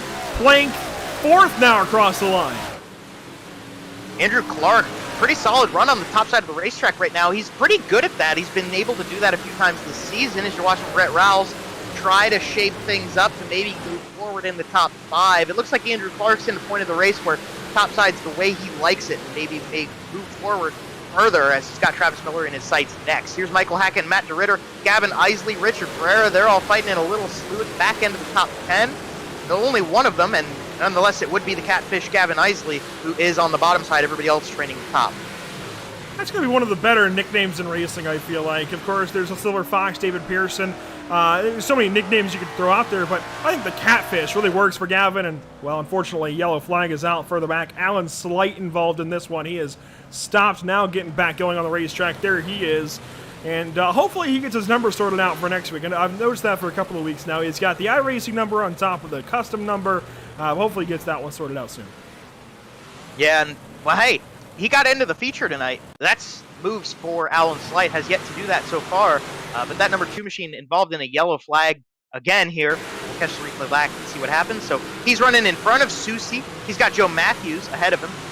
They come down the front stretch, and he's pretty well and away on his lonesome. Oh, yeah, so he dips into that corner a little too far. Dennis Cardinal, Ryan Beagle getting a bit of it too. It looks like that 2 car just went too low into turn number 1, got checked up, and then Susie behind him unfortunately didn't have the time or space to avoid contact. They get into each other. Slight goes around, a couple more guys pile in. Not too big of a deal for these guys. They'll get things figured out, get back to the tail end of the grid. We're getting close to the halfway point of this feature, but they will be at the rear to start that one off. Custom wood and acrylic pens, bowls, cutting boards, and more. Find Creative Turnings on Facebook and pick up the perfect present for the ones you love. It is Cyber Monday. I don't know that they have any deals, but it at least, I guess, pushes you to go out to Creative Turnings over on Facebook and give them a look-see. See what maybe you can get for your loved ones this holiday season. I mean, it's coming up. If we just had Black Friday, that means we're getting ready to have Christmas coming up, right? So Thanksgiving just happened, Black Friday, Small Business Saturday, Cyber Monday. It all then rolls into December.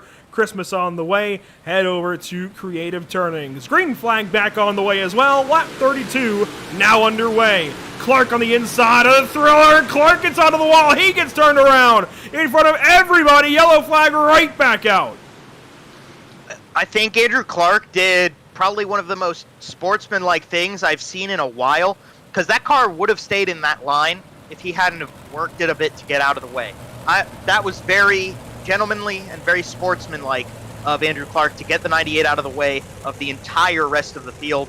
I think he's the only one who had any sort of contact, maybe a tiny bit from whoever was directly behind him, but that was pretty heads up, evasive, and smart. That'll keep the 98 car at least in better shape to contend to move forward and get back up to the front end of this grid. There's one of those mini red flags that Emerson Arden loves so much. While we have this moment under yellow, let's talk about, of course, the Super Dirt Car Series.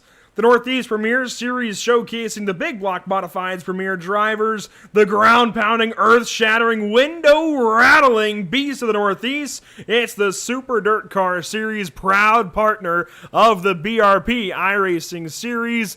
And I gotta tell you, we don't like playing favorites too much, but getting to read out an ad about the Super Dirt Car Series is one of the coolest things that we get to do on a weekly basis here on Pit Stop TV.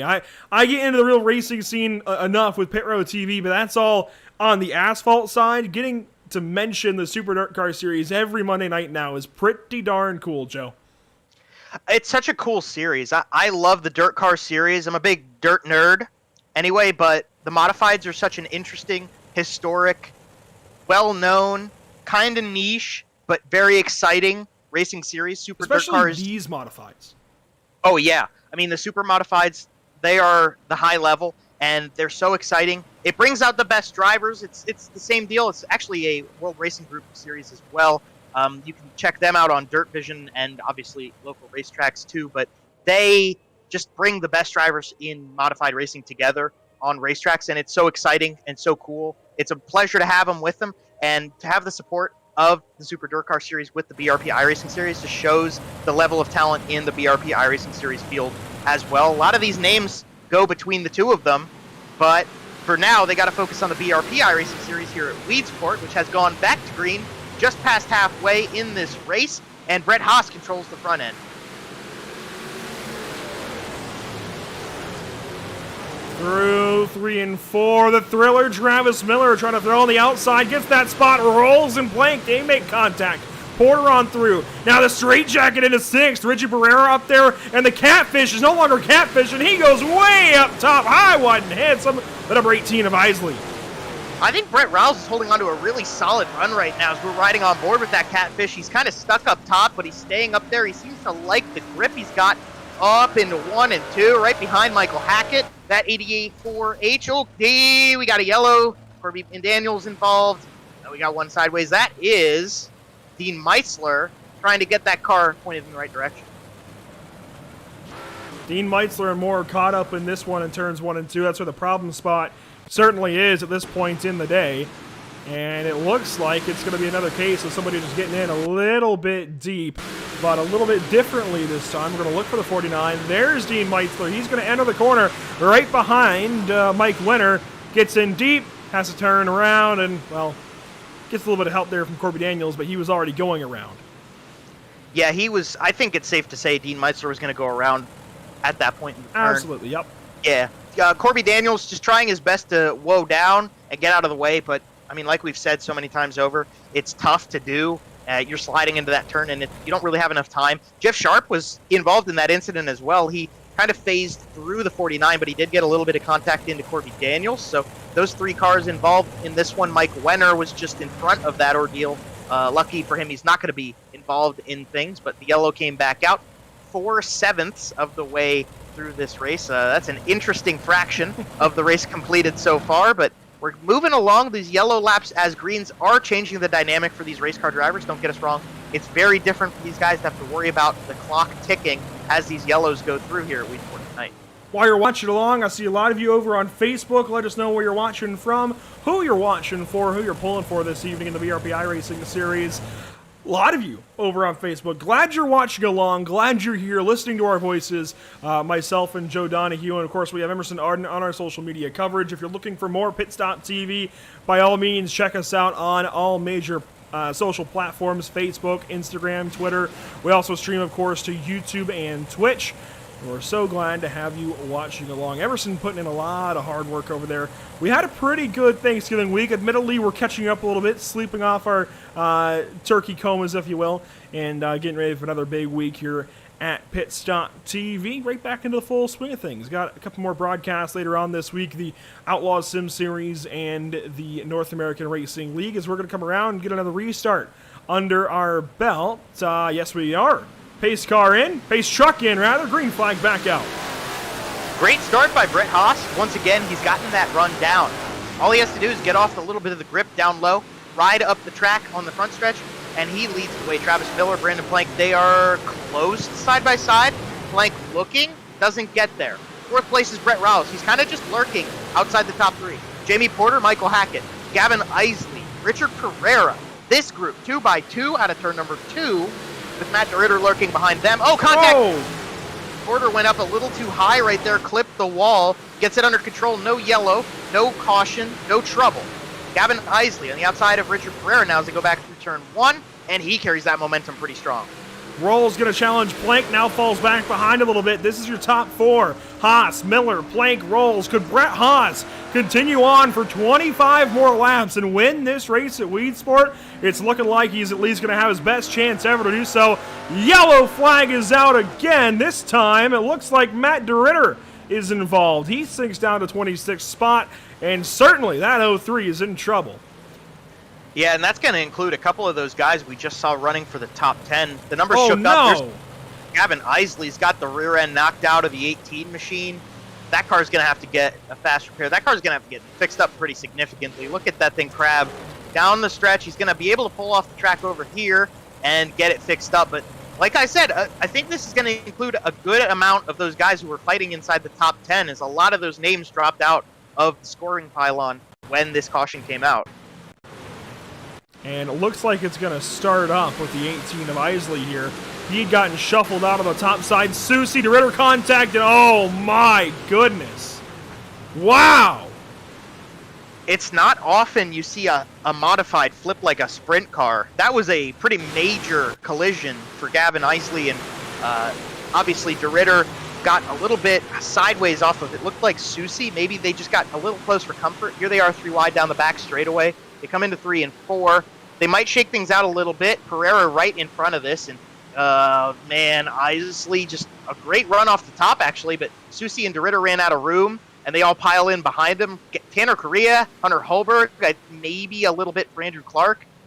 Yeah, that's not the way things needed to go for those guys. Isley going to have to get that car fixed up, and we'll tag the tail of this grid in that 18 again, see if he can make some movement and get back up there. They're getting close. It's not going well. It's not going well at all. Oh, man, that's so tough for Isley. Very strong so far. That's frustration. That might be a little. At that point. Yeah, that's frustration for sure.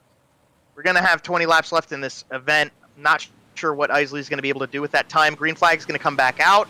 Brett Haas going to lead the way again. And Miller holds on to second right now. Plank. Look at Plank. Nice run on that grip down on the low side. 20 laps to go. this time by. Plank now on the inside of the Thriller. Rawls is rolling into this battle. There's a lot of jokes to be made with that number 17 car. His name, Brett Rawls, and we're going to keep making them this season. He's charging now to the top side as Plank looks low. What can the 77X do? Nothing that time, but the 55 has a rear view full of the 22. Flip the 55 upside down, and it's challenging. Here we go. Rolls up to the top side. Travis Miller all over Brett Haas. What I was about to say was something that obviously really quick. Oh, man, Travis Miller almost yellow again. Oh, that's going to let Brett Haas breathe. Richard Pereira this time. Very strong so far in the 96, and he's going to be part of this yellow. Brett Haas, very strong, but he's been doing the same thing every time we've gotten a restart. And just as I was about to call him out on it, he kind of ran that dip line in turn 1. So let's see what things go like once we get back to green. But obviously, yellow flag comes out, replay on the way. I think the biggest difference from real racing to iRacing is you don't have the car around you to feel the risk, to feel the car, right? And it ends up being these guys they just go at it 100% every single lap. But it's not a bad thing. It's amazingly exciting for us, right?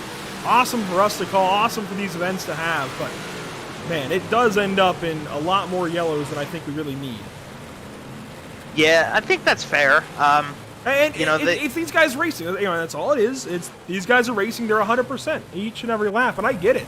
Race car drivers are going to race. Ayrton Senna is perfect proof of that. But we do have a 70 lap race to get in here, guys. You can wait a little bit. Set that guy up, right? Go through the steps, go through the processes, and set that guy up for a pass, just like it's a real car. A lot of these guys have real car experience, and it shows for a lot of them. And this is not a personal dig at anybody, but the guys who don't, generally it shows a bit on iRacing because they do take more risks. And hey, that's the point of it. It is a simulator. It is ones and zeros. It is, at essence, a video game. Regardless, green flag is out. 15 laps to go. What can they do up front without that risk? You got to watch out for Brett Haas right here. We'll see what kind of a line he's going to start running now. Oh, Hackett getting squirrely out of the corner. Squiggly wiggly, but he holds on to it. We stay running. A lot of guys running up to the very top side. A lot of guys running to the very bottom. Contact. Oh, boy. Oh man, there's a slew of them. Still in 3 and 4. Dan Sider getting it figured out. Holberg, Sharp. Fritz is still wrecking. They're still all over the place.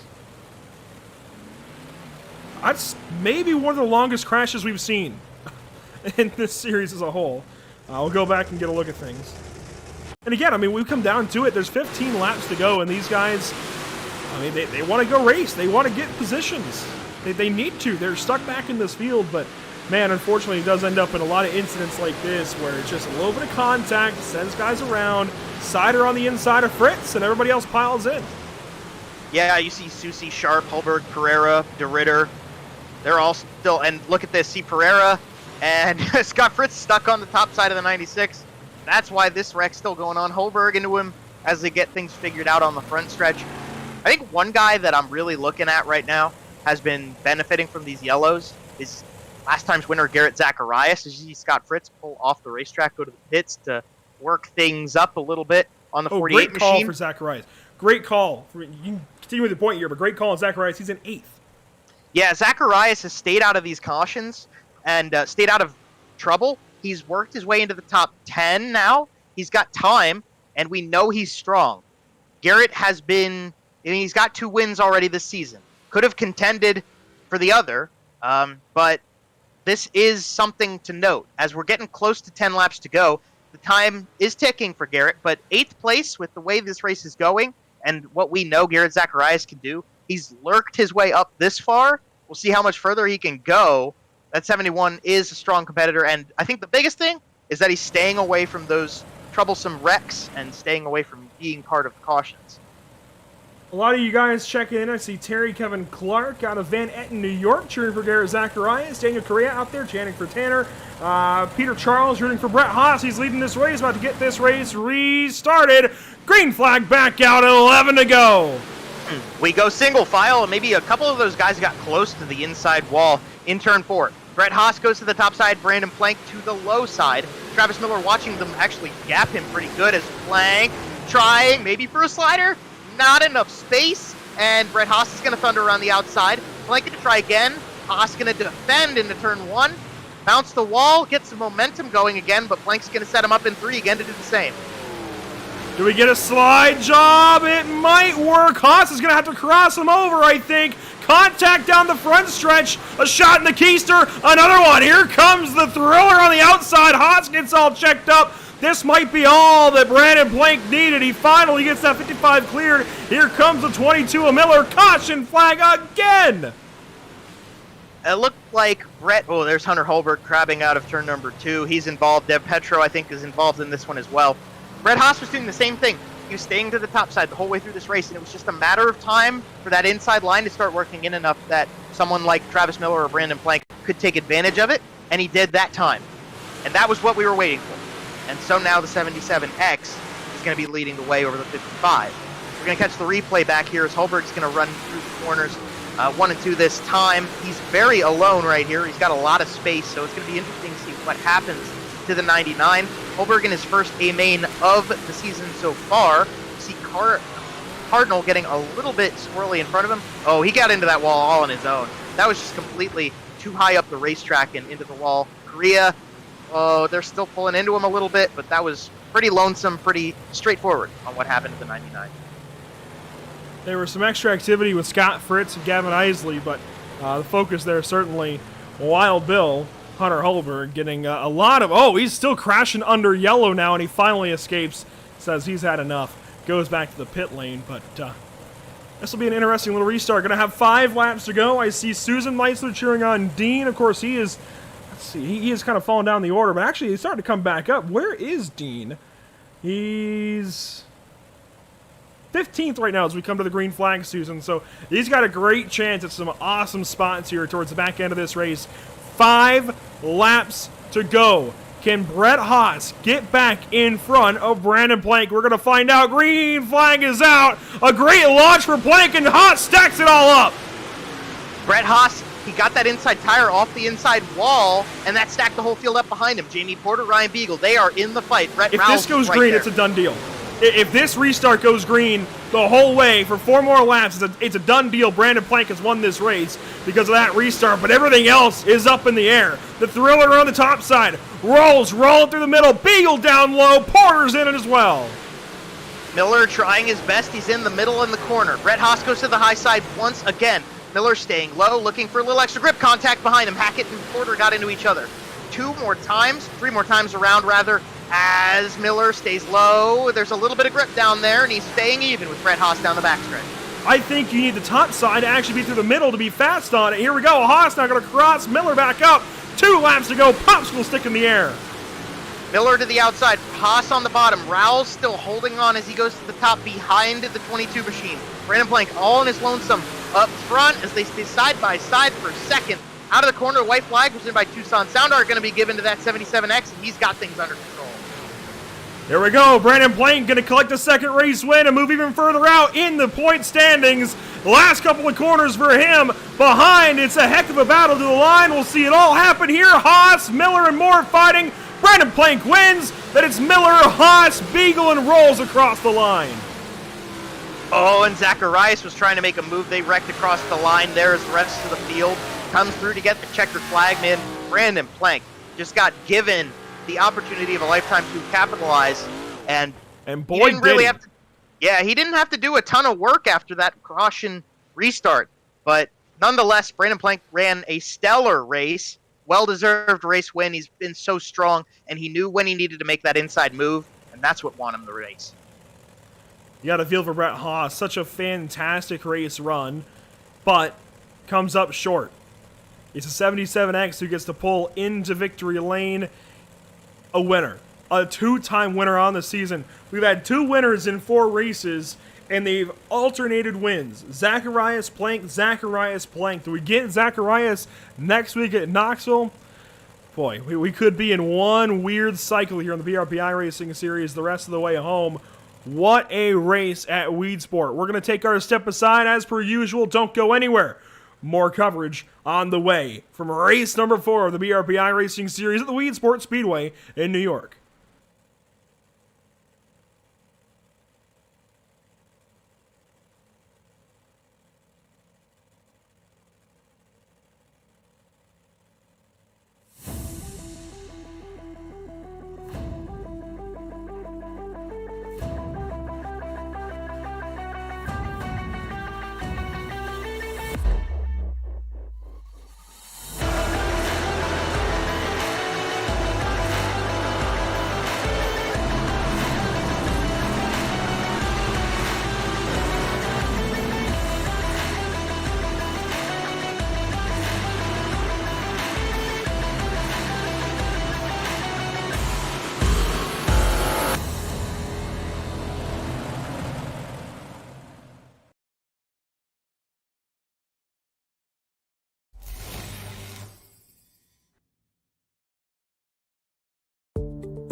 Sound Art is a product that is a speaker and it's art. We combine it together and we call it Sound Art. What makes it so unique that any picture can be your speaker? Sound Art gives you the high quality sound without the ugly speaker. This isn't a picture with a speaker, the picture is the speaker. Just imagine your wedding picture uploaded onto a canvas and now it's speaking 10,000 tunes. I mean, it's a very cool concept. What we like so much about it that you can take anything that means something very special to you, upload it on the canvas, have it hanging up in your room, your balcony, wherever you want to put it, and now it's a speaker. I mean, how cool is that? It's something that we have that and no one has. No one has this product. It's just a great gift to give anybody. It's just a neat concept. Around here we say, art never sounded so good.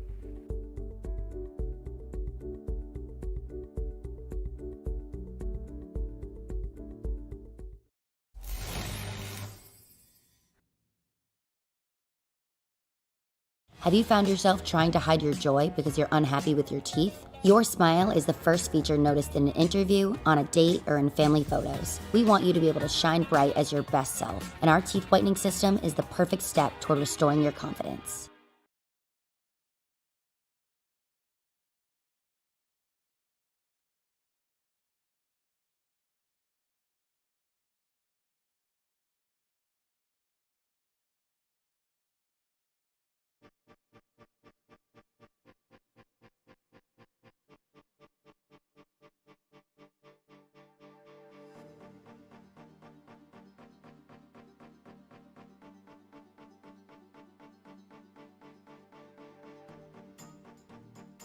Welcome back to the virtual Weedsport Speedway in the virtual Weedsport New York. Love these, well, summer colors are on the racetrack. I wish we had fall colors in iRacing because this place would be all kinds of ambers and golds and oranges. Man, it would look pretty. But as we get into the winter months here in iRacing, we get to see all the green that this place usually looks like in the summer when the Super Dirt Car Series visits. And it was a Super Dirt Car race today, if you will, here with the BRP iRacing Series. I'm Major Cardinale. I've got Joe Donahue alongside, and we've got 3 drivers to talk to. We're going to kick things on over to Joe Donahue as per usual now with Victory Lane interview, Brandon Plank, winner at Weedsport. We'll get Brandon Plank here. Brandon, this is Joe Donahue with Pit Stop TV. You got a copy?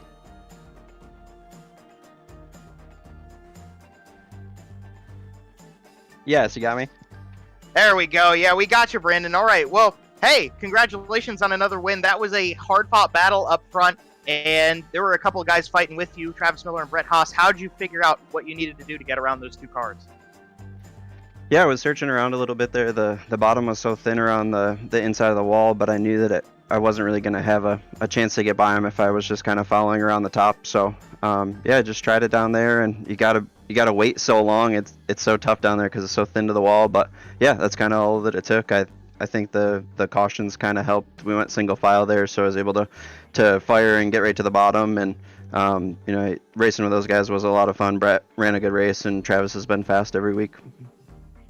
And the big question I think we have for your moves and your strategy in this race is, how do you make the call with that bottom line? I mean, when do you know it's go time on the bottom side? The top was very dominant through a lot of the parts of this race, and it seems like you made the perfect move at the right time to go down there. How do you make that decision as a driver, and how do you know when to start searching? Yeah, I was talking to my dad about this actually, because last week I restarted third and tried the bottom and lost positions. It's a little bit of a gamble, but you know, you just gotta kind of go for it. You don't really have anything to lose. It's so much fun running this game, and you know, these guys are so clean, especially in the front here. So yeah, it's really just kind of a gamble. You got to try it and see what's down there, and you know, hopefully it sticks. Well, it stuck pretty well for you tonight, and it charges you up to your second win of the season, so you're 2 for 4 on that note. You lead the championship. You've been doing very strong. You've been in the top 5 every race so far this season.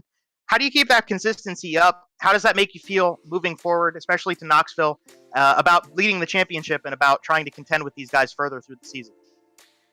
It's exciting. I hope that we can continue to have some good runs here, and it's so much fun. It's something to look forward to kind of every week, and you guys do such a good job with putting the series on, and all the administrators and race control and all the advertising, graphics. I kind of said it the first time, but you guys do such a nice job with it that it makes it cool to come out here and race, and live. My family tunes in, and it's fun.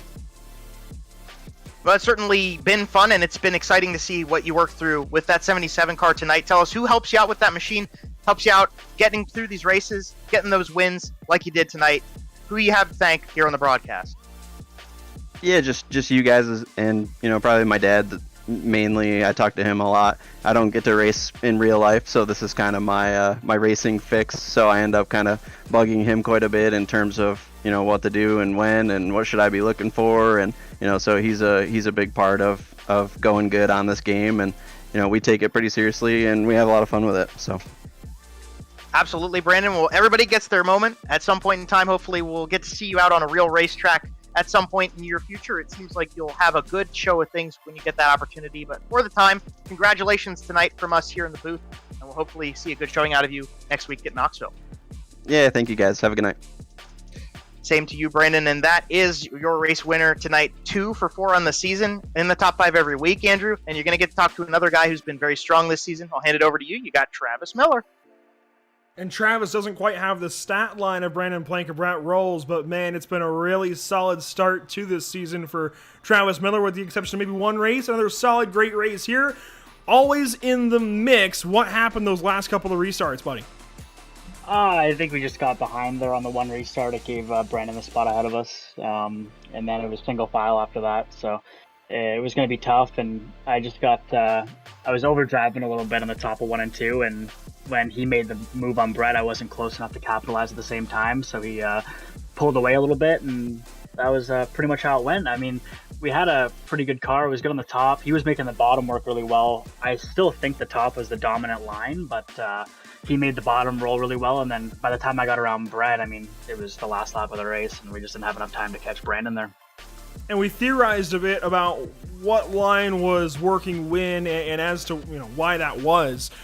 How did your car work? What did you feel like was the moment you had to start searching around? Because you guys had the top rolling. When did you have to start looking? Yeah, I think it was pretty much the middle of the race where the top was, I feel like the top or the middle to the top was great all race long. It was just the first lap on going into turn 1 and 2, you had to be on the bottom there. It was the top was just too high up. You didn't have enough momentum yet, so you had to run the bottom, and then you had to hope that there wasn't a guy on your outside so that you could roll back to the top in 3 and 4. But other than that, I think it was just the top the rest of the race, and Brandon just did a good job of searching there at the end to try and make a pass, and it worked out for him. And with these big block modifieds, they're not only big blocks, but they're big cars. How do you have to make them work on these tight racetracks when the track is changing? You're all moving around, looking for lines. How does that work for you track to track? How do you have to work with the track a little bit? Yeah, it's definitely tough. It's tough because you're really not really on the gas that much. I mean, I was pretty much half throttle the entire race, maybe quarter throttle to half, like nothing really more than that. It's just because it's so slick, you're just going to burn the rear tires up. So it's just all about managing those tires and making sure you don't spin, because the second you spin, you're just going to lose wholesale positions. But at the bigger tracks, you can really, widen it out and you use a lot more gas. So the tighter tracks definitely make it a lot more of a driver's track for sure, and then the bigger tracks are a lot more momentum based, where you got to make fewer mistakes. All right, Travis, going to Knoxville next week. How do you put yourself on the winners list? I'm not sure. You're gonna just have to go out there and do some practice races, maybe do some practice laps, and see what lines work at different stages in the race. And hopefully we can get a good qualifying lap in, start up front, and stay up there, not run into any trouble. And hopefully we'll be battling it out with about 5 to go and take home the win. Travis Miller, second place tonight at Weedsport, buddy. Congratulations on another podium spot. We'll see you next time. Awesome. Thanks, guys. Have a good one. That's Travis Miller finishing in the second spot, just ahead of somebody that he passed right in the closing stages there, Joe. Brett Haas with a really solid podium. Not what he wanted. Not the checkered flag that maybe he should have gotten tonight, but still a solid finish. Yeah, definitely a strong performance. Brett Haas, is Joe Donahue with Pit Stop TV. You got a copy? I got you guys. Well, Brett, you had a very dominant car at the very beginning of this race, and it got closer throughout the event. Third place, probably not where you thought you'd end up or wanted to be, but still a really great performance with this series. Oh no! After how I've been running, a third place feels pretty good. I definitely was telling the guys earlier in the game chat that I don't run nearly as much as I should to practice and keep up with these guys. I generally don't have the speed that they have, but we got lucky with a good qualifying run and then a heat race win that put us up front. And then top line was pretty dominant tonight, and I was able to kind of manipulate the starts a little bit just to get a good jump on those guys. I knew as long as they didn't slide me, I'd be able to last until a caution came out, and I was kind of using the cautions. I was counting the cautions down. I was hoping we'd get as many as we could to hopefully steal one away, but Brandon was able to make the bottom work, and he was able to get me. Well, you were definitely the man when it came to the restarts, and it looked like a machine taking the wheel, just knowing exactly where to hit that track. How did you figure that out?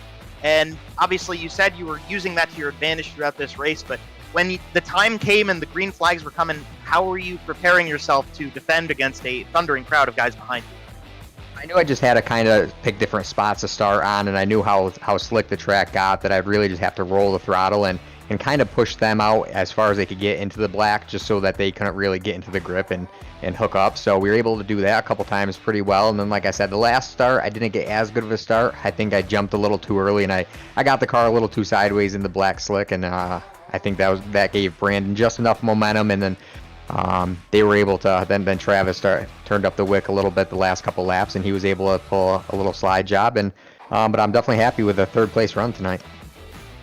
For sure, Brett. And, you talk about this is your first top 3 of the season, your second top 10. I think it's your first heat race win of the season, too. So we're going into Knoxville, then Cedar Lake, USA. How does this change sort of your expectations? I'm sure, making the race was an expectation at one point, and then getting a top 10 was an expectation at one point.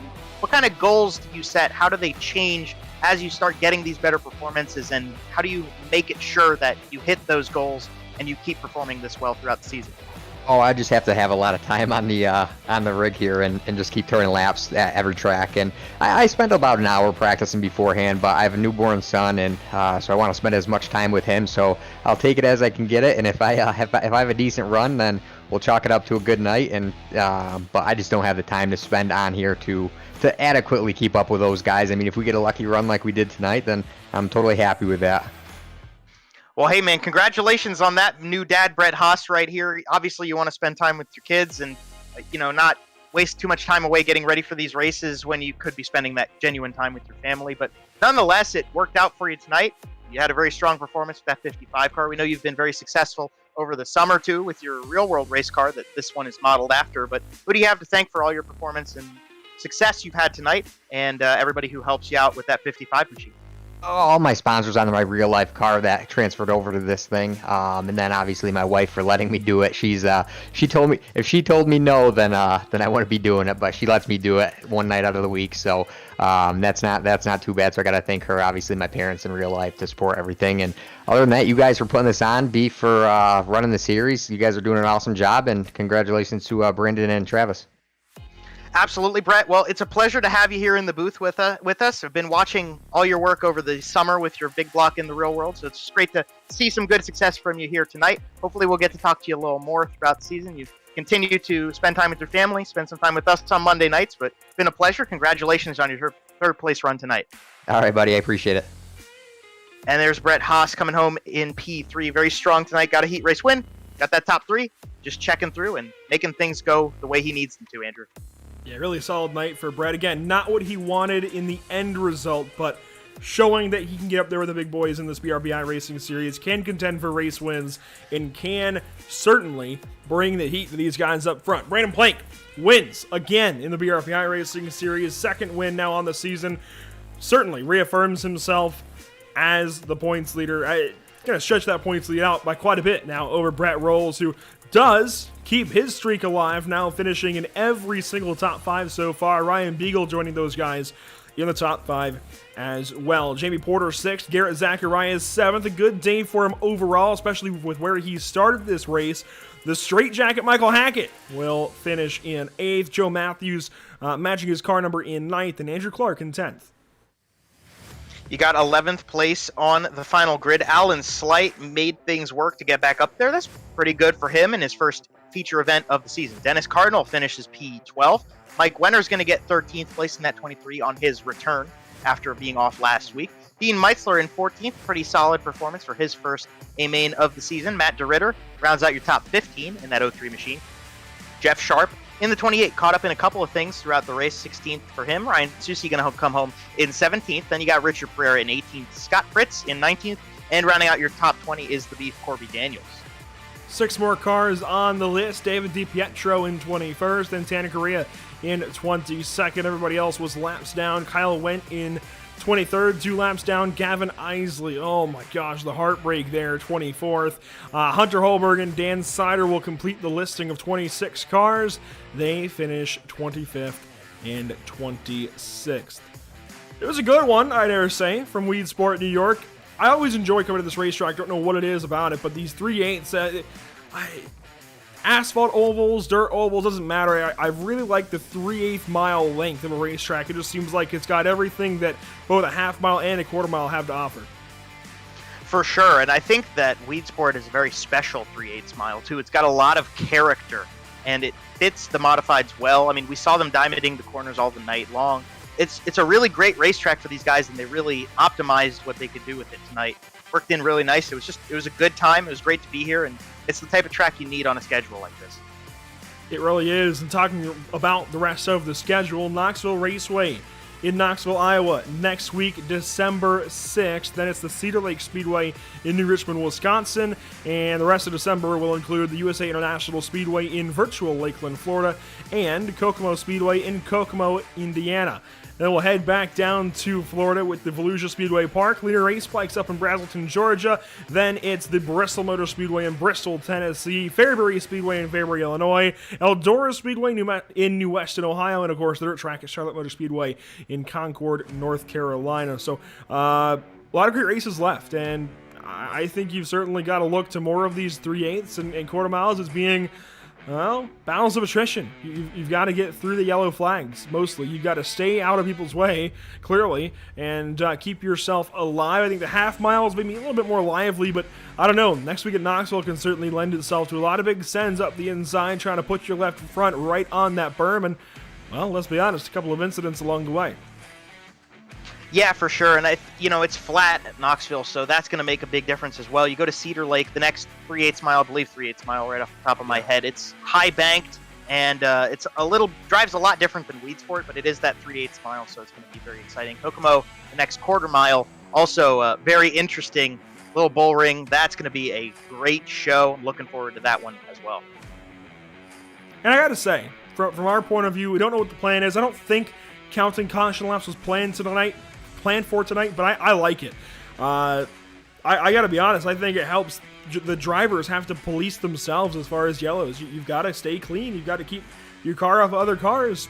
No excuse, really. If this race gets run under a bunch of yellow flag conditions, it's up to the drivers, right? So I really like that. I think putting the race in the drivers' hands is one way to get really good racing. And the one big thing about the BRP iRacing series is even when we start to sound a little bit down about the yellow count or whatever, they always have fantastic racing. And sometimes it overshadows it, sometimes it doesn't. I think tonight was a mix. Joe, you can agree.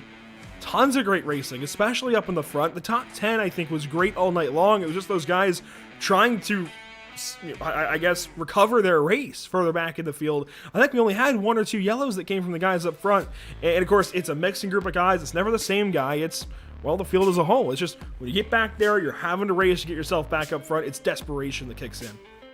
Yeah, I think desperation's a great word to use. Emotion was the one I was going to say, but you took the word out of my mouth. I think that's the biggest thing is those guys who fall back, they start thinking kind of in a tunnel vision mode. They got to get moving up to the front.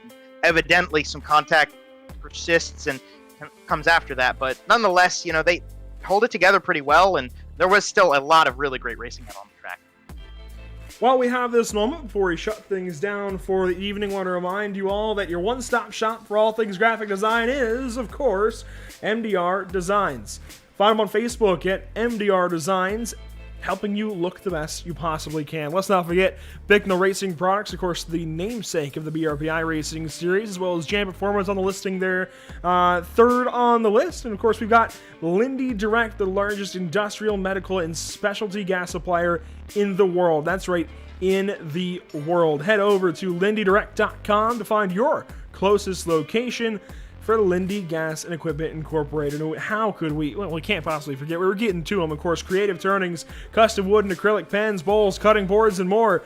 I'll repeat that. Custom wood and acrylic pens, bowls, cutting boards, and more. A lot of great knickknacks to keep around the house and things that are useful as well. Not just something that's going to sit on a shelf and collect dust. A lot of great things happening over at Creative Turnings. The Koreas make great things happen. Find them on Facebook and pick up the perfect present for the ones you love this holiday season. Creative Turnings of Waterford, Connecticut. And of course, we've got the Super Dirt Car Series, the Northeast Premier Series, showcasing the big block modifieds premier drivers. The ground-pounding, earth-shattering, window-rattling beasts of the Northeast. It's the Super Dirt Car Series. Our partners here at Pit Stop TV helping us do a lot as well. Joe, tell us about them. Well, yeah, first off, we start with Tucson Sound Art. Your picture, your music. You provide an image you want. They create a beautifully framed, high-quality canvas with a built-in Bluetooth speaker. Perfect gift. I'll say it. Perfect gift. It's the holiday season. Be sure you go over to their website. Right in Pit Stop TV at checkout, you'll get 10% off your purchase. It's just that type of gift you don't know you need until you have it. Highly recommend the work that Tucson Sound Art does over there. We want to thank another one of our partners, Permanent Makeup and Cryo in Maine. Ashley Bullier and her team, they provide absolutely genuine, great products, services, all of the stuff you need. 4 locations, Auburn, Lewiston, Naples, and Saco, Maine. Permanent Makeup and Cryo in Maine with the certified micropigmentation. They provide professional, safe, and personalized services that you can get in contact with at their website, permanentmakeupinmaine.com, or call, even text them. That number is 207-358-8683. All and sorts I of great jump stuff. in. I gotta jump in about Permanent Makeup and Cryo in Maine. I recently went up to Maine for Thanksgiving, visited my family, and was able to visit each of these offices. And they vary in sizes and amounts of rooms and amounts of equipment, and certainly thousands, hundreds of thousands of dollars invested into this company. It all varies, but one thing stuck with me, and that was just the quality of everything. The quality of the Christmas decorations that are getting put up, the quality of course, all of the equipment that costs thousands of dollars, the quality of the people working at each of these locations in Auburn, Lewiston, Naples, and Saco, Maine. Just the quality all around stuck with me about being able to visit each one of these locations over this little Thanksgiving break we had, and seeing everything that Ashley and Evan Bullier and some of the other great people, there was a guy by the name of Chris, there was Monica, Savannah, and so many other great people that make things happen at Permanent Makeup and Cryo in Maine. Truly a small business that is getting a running start at the world. It is going big places, I think, in 2022 and beyond, at the very least. Check them out on Facebook. Give them a like over on Facebook. They might have something for you to offer. So if you go up to Maine for a vacation, by all means, you could give these guys a visit, see what they could do for you. There's a lot of options at permanentmakeupinmaine.com. Absolutely, and I think that high quality is a big part of you want your appearance to look your best, and that's how you prove that you have good services on your hands. We also want to thank Whiplash Media, another great partner we have here at Pit Stop TV, specializing in various sim racing resources, paint schemes, stream overlays, iRacing camera packs, so much more. It is the official graphic and camera provider of our service here at Pit Stop TV. You can grab all of those great broadcast cameras and such that you see here in these broadcasts at www.pitstoptv.com/whiplash. All that great service, all those great camera views, everything, great stuff. Go check it out. You can make your own iRacing experience look almost as good as what we have here on Pit Stop TV. We got to thank BAM Racing Videos, partner here with Pit Stop TV that provides great content as well. Go search them up on YouTube. Brendan has a lot of great stuff from Oglethorpe Speedway down south. He works up in Newcastle, Indiana, all across the board. Great short track racing, lots of great partners over there, and just awesome content to fill the void during the winter season. Highly recommend it. I use the service myself a lot. Highly recommend it to you guys as well to go check out BAM Racing Videos on YouTube and see all those great replays that Brendan puts together from various short tracks all across America. Yeah, I know Southern National Motorsports Park, Wake County Speedway, they were on the list as well as, I think Lancaster was in there a little bit. Sorry, Lancaster, as they call it here down south. A lot of great tracks across the Southeast, the Midwest, and Midwest. There we go. Southeast, Midwest, and all in between. So a lot of great places that are included there on YouTube and Facebook, and recently got over 1 million video views. That's pretty darn cool for Brandon Mettler and the BAM brand as it is starting to grow. Do want to thank, once again, everybody for tuning in this evening on Pit Stop TV. It's been a fun one. Joe, final thoughts as we get ready to leave virtual Weedsport. Well, the track worked in exceptionally well tonight. I think there was a lot of really great racing. The track was very dynamic, and there was a lot of close racing as a result of that. But just a great group of guys. It's always a pleasure to be with them. It's just, Weedsport's very well known for obviously Super Dirt Week, as you see on the screen right now, but also just having that notoriety in the modified world. And a lot of these guys have raced here in the real world too, so that brings a whole new dynamic in. But you know, it's a great racetrack. It's a cool time. It's been fun. It's just setting a great stage for Knoxville next time, and hopefully we get just as good of a show out of Knoxville as we had tonight. I think great things are ahead, certainly for the rest of this season and beyond. Very much looking forward to the rest of 2021 and into 2022 with the BRP iRacing series. A couple of broadcasts coming up the rest of the week here on the channel, and it looks like the new graphic didn't carry over. Wow, what the heck? We'll have to get that fixed by Wednesday, of course, but Wednesday, we do have Talladega Super Speedway for the Outlaws Sim Series, 7:30 p.m. Eastern Time, before we go to the Hungaroring with the North American Racing League. The big thing for the Outlaws Sim Series, though, is they are in their playoffs, and they're getting right down to the nitty-gritty. 3 races to go, Talladega and one more. For some reason, it's skipping my mind. I'm sure Emerson could chime in real quick, but I know their finale is at Atlanta. It might be Bristol, that last race of the season for them. They have one more elimination. They'll cut down from 7 to 4 drivers in those open setup trucks, and we'll finish the season again, like I said, at Atlanta Motor Speedway. Everybody loves Atlanta, especially the scan that we have on iRacing, so that will be one to tune in for. But they have Dega. Everybody loves Dega, too. A whole lot's going to happen this week at Dega, so by all means, tune in. Wednesday evening for Emerson Arden and Devin Kent Zimmerman on the call. Should be a fun one. And of course, as I mentioned, Hungaroring for the North American Racing League. One big thing that JP Costa has been talking about regarding Hungaroring is that it feels like a Monaco. Just not a street course, of course, but it feels a bit more like Monaco. And you know what? That was reflected by Bryce Rodriguez. So a lot of drivers may be chiming in that it's starting to feel a bit more like a Monaco for Hungaroring. They've had a couple of weeks to prep on it now. Can't wait to get December kicked off with these couple of broadcasts coming up this week. A lot of places to keep up with us on social media, Joe. Yeah, we have a lot of stuff going on. Obviously, Emerson Arden's working the sticks over the broadcast tonight, but you can go to facebook.com/pitstoptv. Just search it up, get updates throughout the race. You can check out the stream while we're live and get updates throughout the week. Go on Twitter @pitstoptv_. Great updates throughout the events and throughout the week there to just keep up with all the great series as we have here at Pit Stop TV. Instagram, a lot of great pictures going on. I know Emerson does a stellar job with that work throughout our BRP broadcasts, and I know there's a lot of other guys who have gone and put a lot of work into making that Instagram as great as it can be. @pit_stop_TV. Just search it up. You'll get all that great updates throughout the events and throughout the week. YouTube, that's a primary place that you can go to check out these streams and stay live with us throughout all of the different series that we have. BRP, Outlaw Sim Series, all the great work. Just search it up. You can just search Pit Stop TV, or you can go through the link youtube.com/c/pitstoptv1. All these great places. You can just get those updates anywhere you look. Facebook, Twitter, Instagram, just keep you up to date. Anytime you open those social media apps to keep up with everything going on here at Pit Stop TV and stay in touch with your favorite drivers and teams and leagues and all that great jazz. A lot of work goes into it to make sure that the utmost of quality is coming to everybody who sticks with us.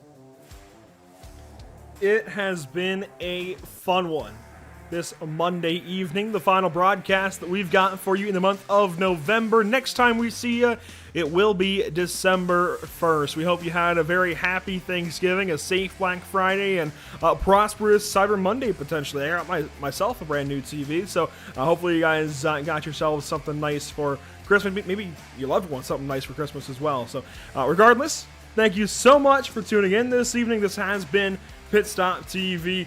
Thank you for tuning in. We hope you enjoyed, and we hope you join us for the next one on Wednesday night for the Outlaws Sim Series. For all of Pit Stop TV, Joe Donahue and Emerson Arden alongside this evening. Thanks once again so much for tuning in. My name is Andrew Cardinale IV, and we will see you next time. Have a great night.